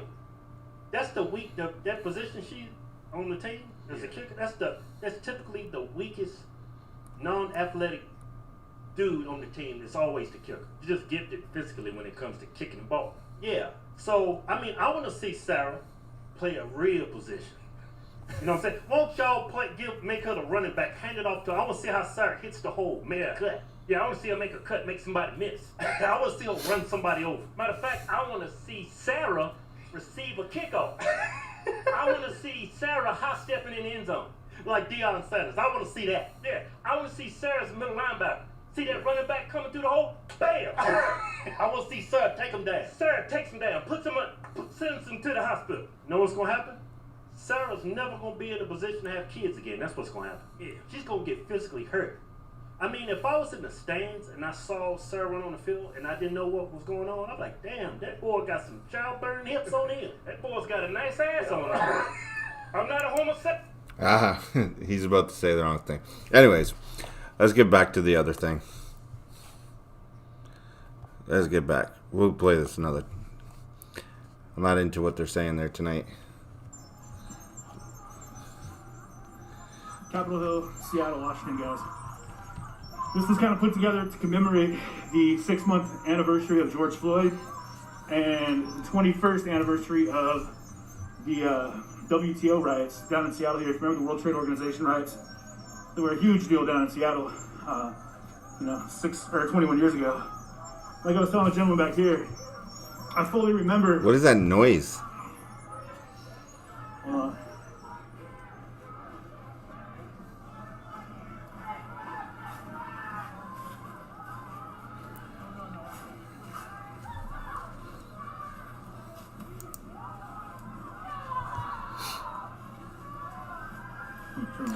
Portland. That light is doing nothing for me. I guess you can kind of see them better. That's crazy.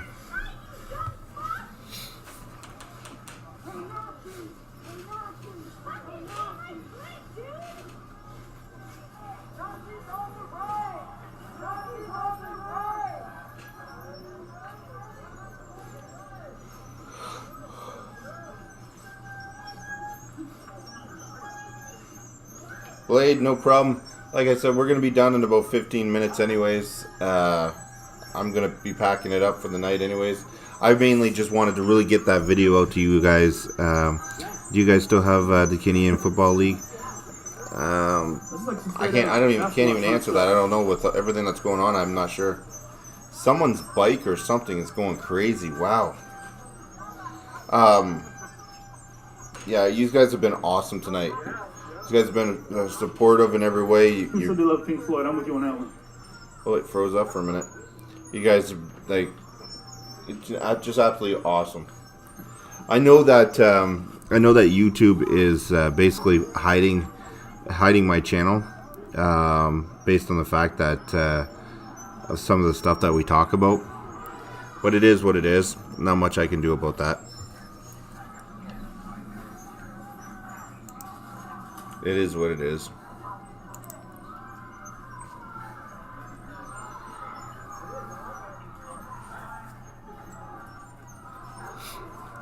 Oh.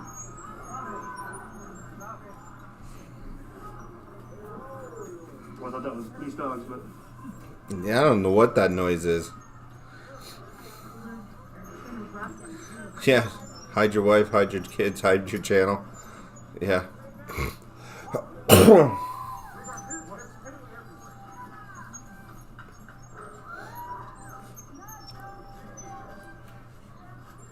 It was a good night, though. We had a pretty good turnout. I'm happy. I'm happy.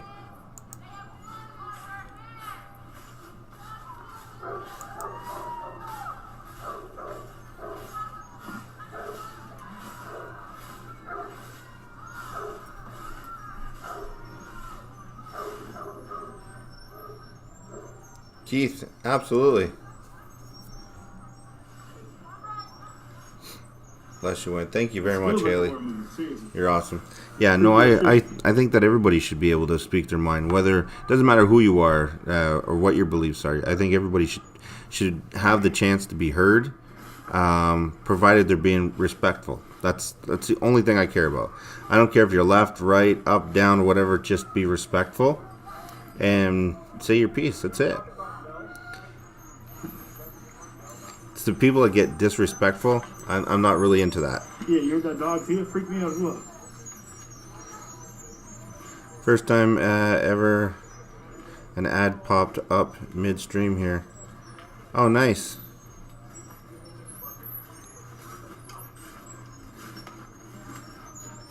An ad popped up midstream? I'm trying to get it around here. Sorry about that. Pardon me. Sorry. Pardon me. Let me know if another ad pops up. Hands up, hands up, hands up, hands up.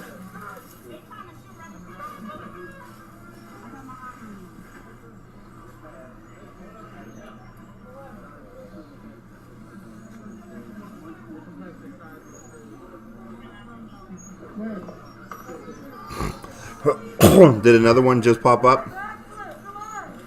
Keep moving.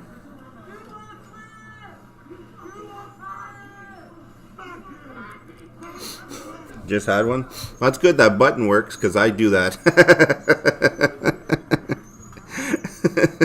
Sorry, guys.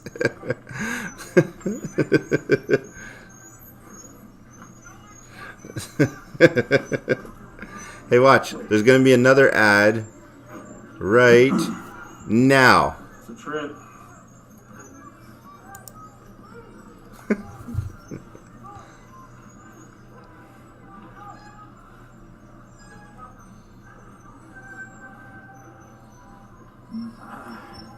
There's a park up on the top of Cap Hill.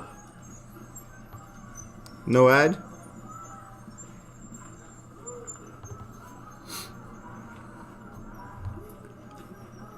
Did another one pop up? No, it didn't pop up. No ad? No. Maybe I gotta wait so long. Hold on, I'll put another one. Tell me if one pops up now. Sounds like someone's going down right there.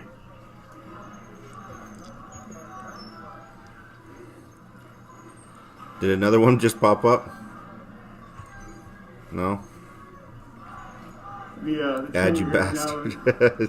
Liar, so it pops up for some people, not everybody. Right now, over to my right is St. Mark's Cathedral, which is a pretty amazing place here on Capitol Hill. Probably geographic, like geographical.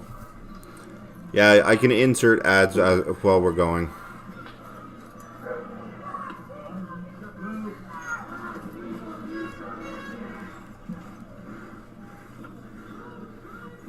Nice.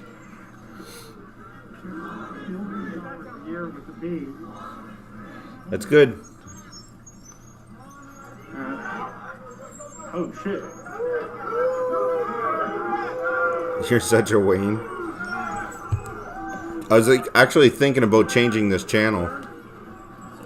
Because I have Watch What Wayne and then this channel here, Wayne Live.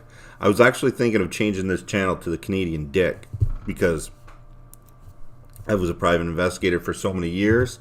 Plus I'm kind of a dick on this channel. Versus being on Watch What Wayne. So kind of would have, you know, hand in hand. But I don't know if YouTube would really like me calling myself that, so. The Canadian Dick CD.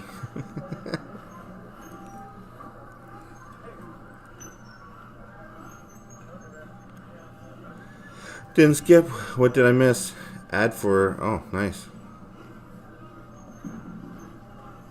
Sounds like a porn site. Well, if you know that if you know private investigators called dicks back in the day, that's why.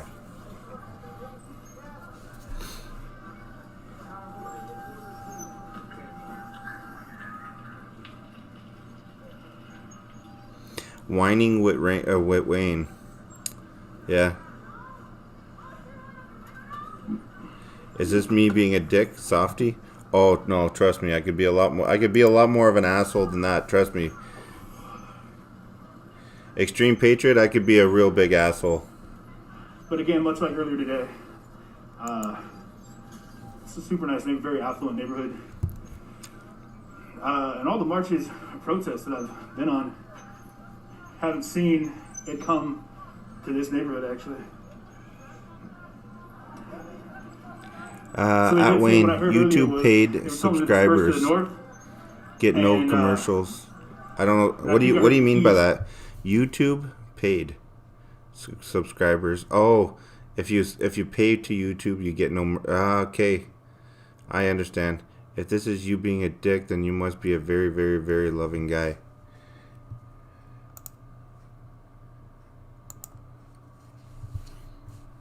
That's me being a dick.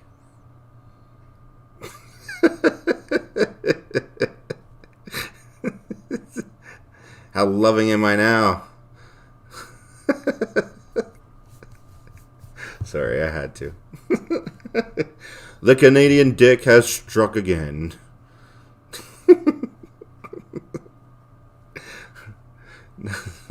It's better than what I did the last time. We're literally like 10 minutes before I closed the stream. The last time I timed somebody out and then I shut the stream off. Worst part is he can hear everything we're saying. Am I soft now? Huh? Does this dick look soft to you? Sorry. That came out completely wrong. I did not think that one through. Holy shit. That was so wrong. Shit.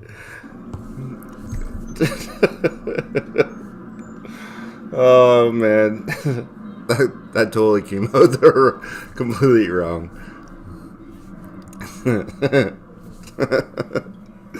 Shit. There's one for the books. Oh shit. Rewind. And for anyone out there showing the streams, keep shoot. TV right now. You can tell it's getting late for me, yes. I am supposed to sleep now. Seymour, what's wrong? Why you got such a sad face? Is it because I said I was soft?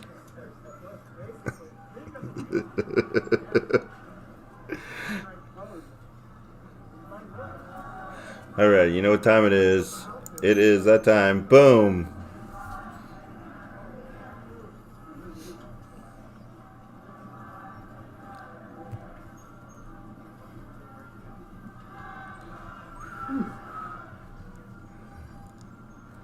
Black Lives Matter. I can't stop coughing now. Well, if I had some of this, it'd probably be, hey, Haley, then I'd probably have that problem.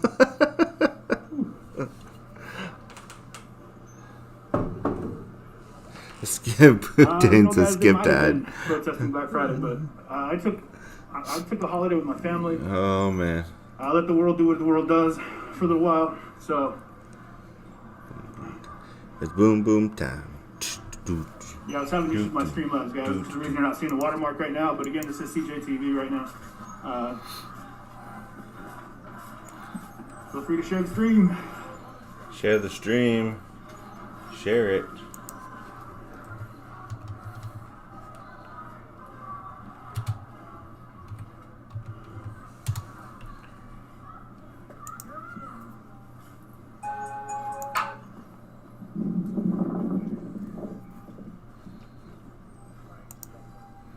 Everybody has those little videos, those intro videos. I need to get one.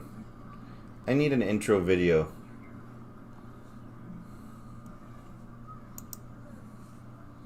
I should make one.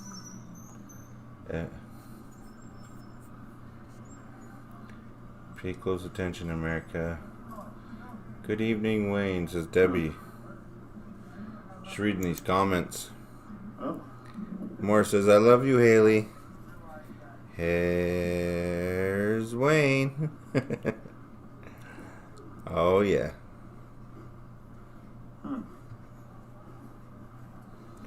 Black screen's buffing the muffin. Oh, yeah, hold on. Supreme Court looks out for gun owners. So let me see. Anyway,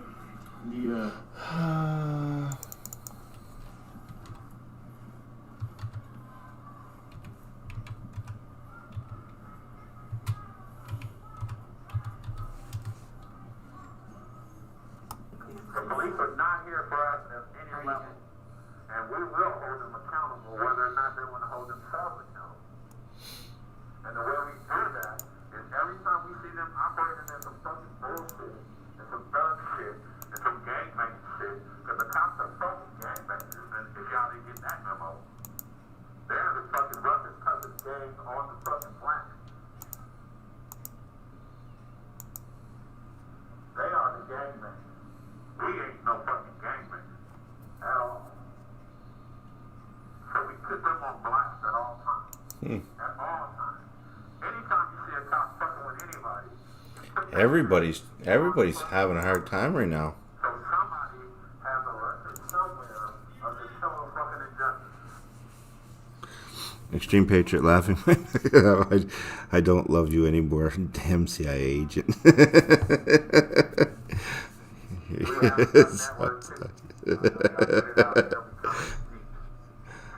Walking with a limp. Skippy ad.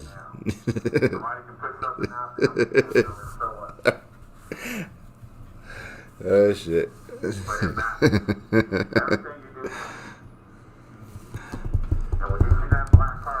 Use this in your intro, Uncle Wayne. If you're an ally, we do appreciate what you do. We do. Thank you. Fucking idiot. Yeah, that's actually not bad either.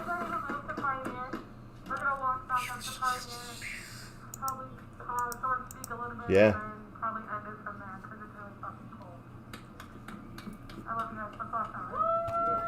So they were saying that Kamala Harris is a black Asian, like black, and she's got Asian, like she's Asian. I can't remember where I seen that.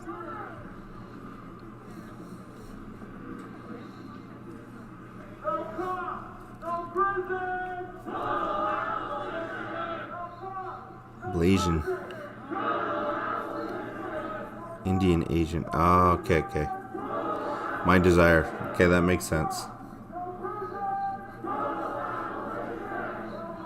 Okay, that makes sense.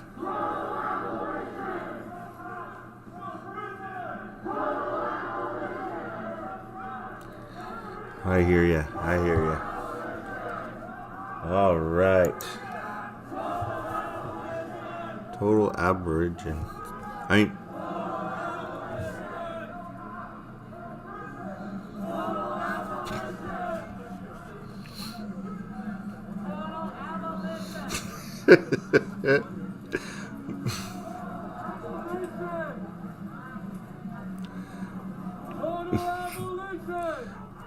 You rat? What? Who you talking to? Barber. Who you talking to?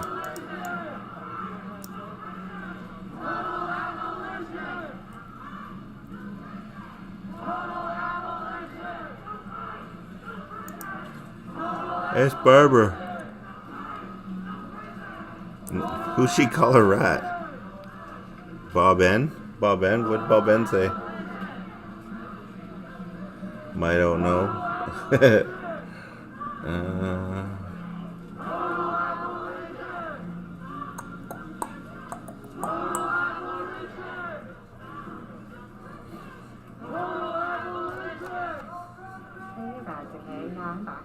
If she can identify as black, I can identify as a dragon. Find an eye for her. They are chanting men can have menstruation.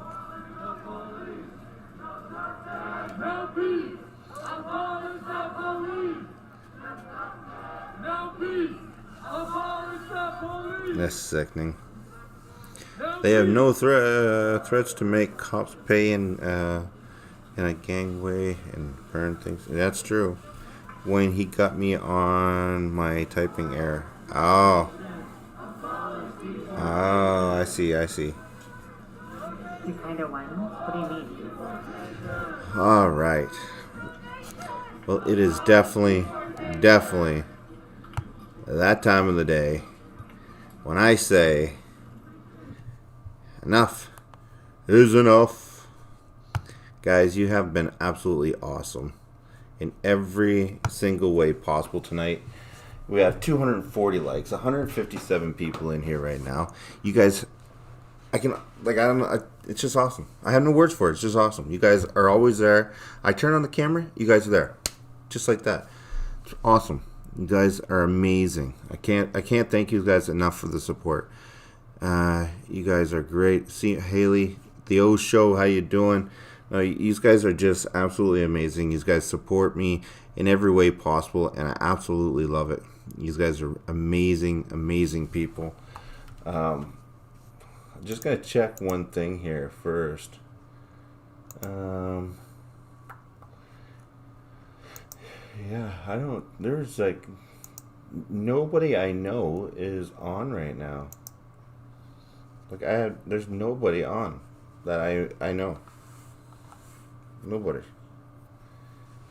You see, this is just before we call it a night. Wayne, I like your ending words each night. Thanks.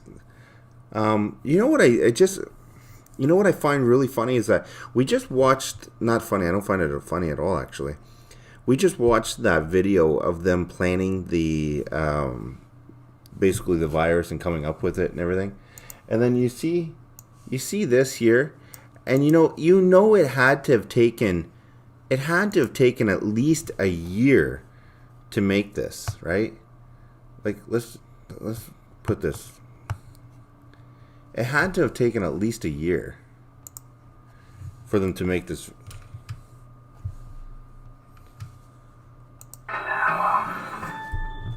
Someday.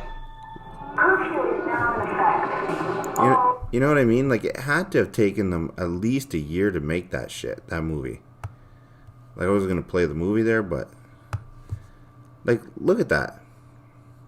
Like, that's not no low. I'm not going to play it. No. Yeah, you Haley, don't worry. I'm not going to play it. I just wanted to say, we watched that movie, or we watched that thing where they described everything that happened. And then, this movie right here, that they literally had to have taken at least a year to make. Now, I wanted to, the reason why I wanted to post, or wanted to show you this, is because look, I don't know if you guys can see it. It's right at the beginning here. You see how it says right here? It has this little person right here, and it looks like a robot, okay? It says doomed, and it has a little robot. So basically the people are robots. 6 feet close. right? You see how like they throw these a little bit, these little things in here, and one of the things that you don't see here either is up here in the rafters. It says "Clean me, please." They put these little hints everywhere in the art and all the stuff throughout this whole thing. I'm just gonna skim through here quickly.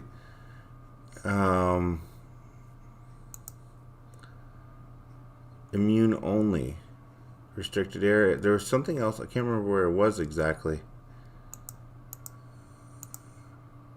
Yeah, the quarantine camps, all steel bins. Same thing as what we have here in Canada. They're using all these steel bins. Now, we only started using these steel bins and turning them into hospitals and quarantine beds like just 2 months ago. How the hell did this movie that has clearly been made for at least over a year ago, at least, how did they come up with that? Everybody's FaceTiming to get through to each other.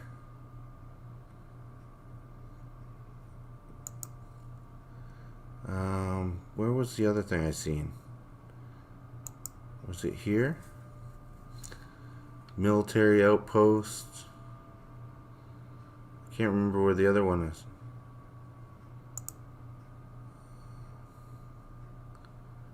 Oh shit, I can't remember where the other thing was. SWAT team showing up at your house.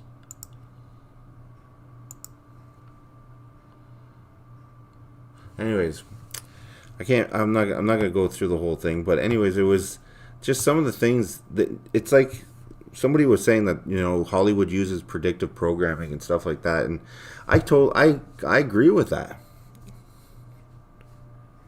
It won't let me type your error. God is laughing at their plans. I hope so.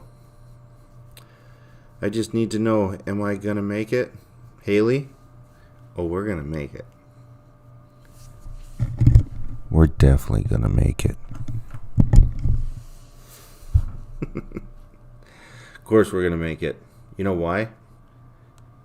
Because we're awesome. You guys are awesome. You guys rock in every single shape and form, way possible. So thank you guys very much for everything you guys have done for me. I'm going to bed. I'm going to post a little vlog. I got to edit the video and post it up. I'm going to post it up on Wayne Live just so I can keep the channel active. It's going to be basically just a vlog of me going throughout the day doing some bullshit stuff. But whatever. It is what it is. I got to keep it active until I win this thing in court. And that's it. That guy, Night Owl, thank you very much. Bob, Haley, Barber Extreme, Clark, what was that, Clark? Can you make your hat white or gray? I could. Why? Anyways, if you want to reach me, guys, you can reach me at watchwhatwayne@hotmail.com, and I'll be more than happy to engage in a dialogue with you on there. But as always, guys, thank you very much for being here. My family thanks you. I thank you. Well, I shouldn't say my family. My kids thank you, and I thank you guys for all the support every single night. Love seeing you guys.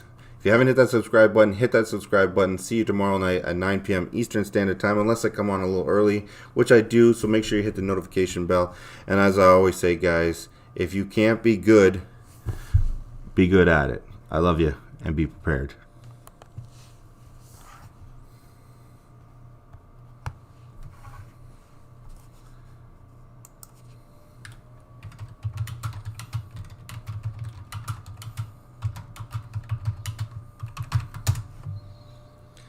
Best people out there. They're freaking awesome.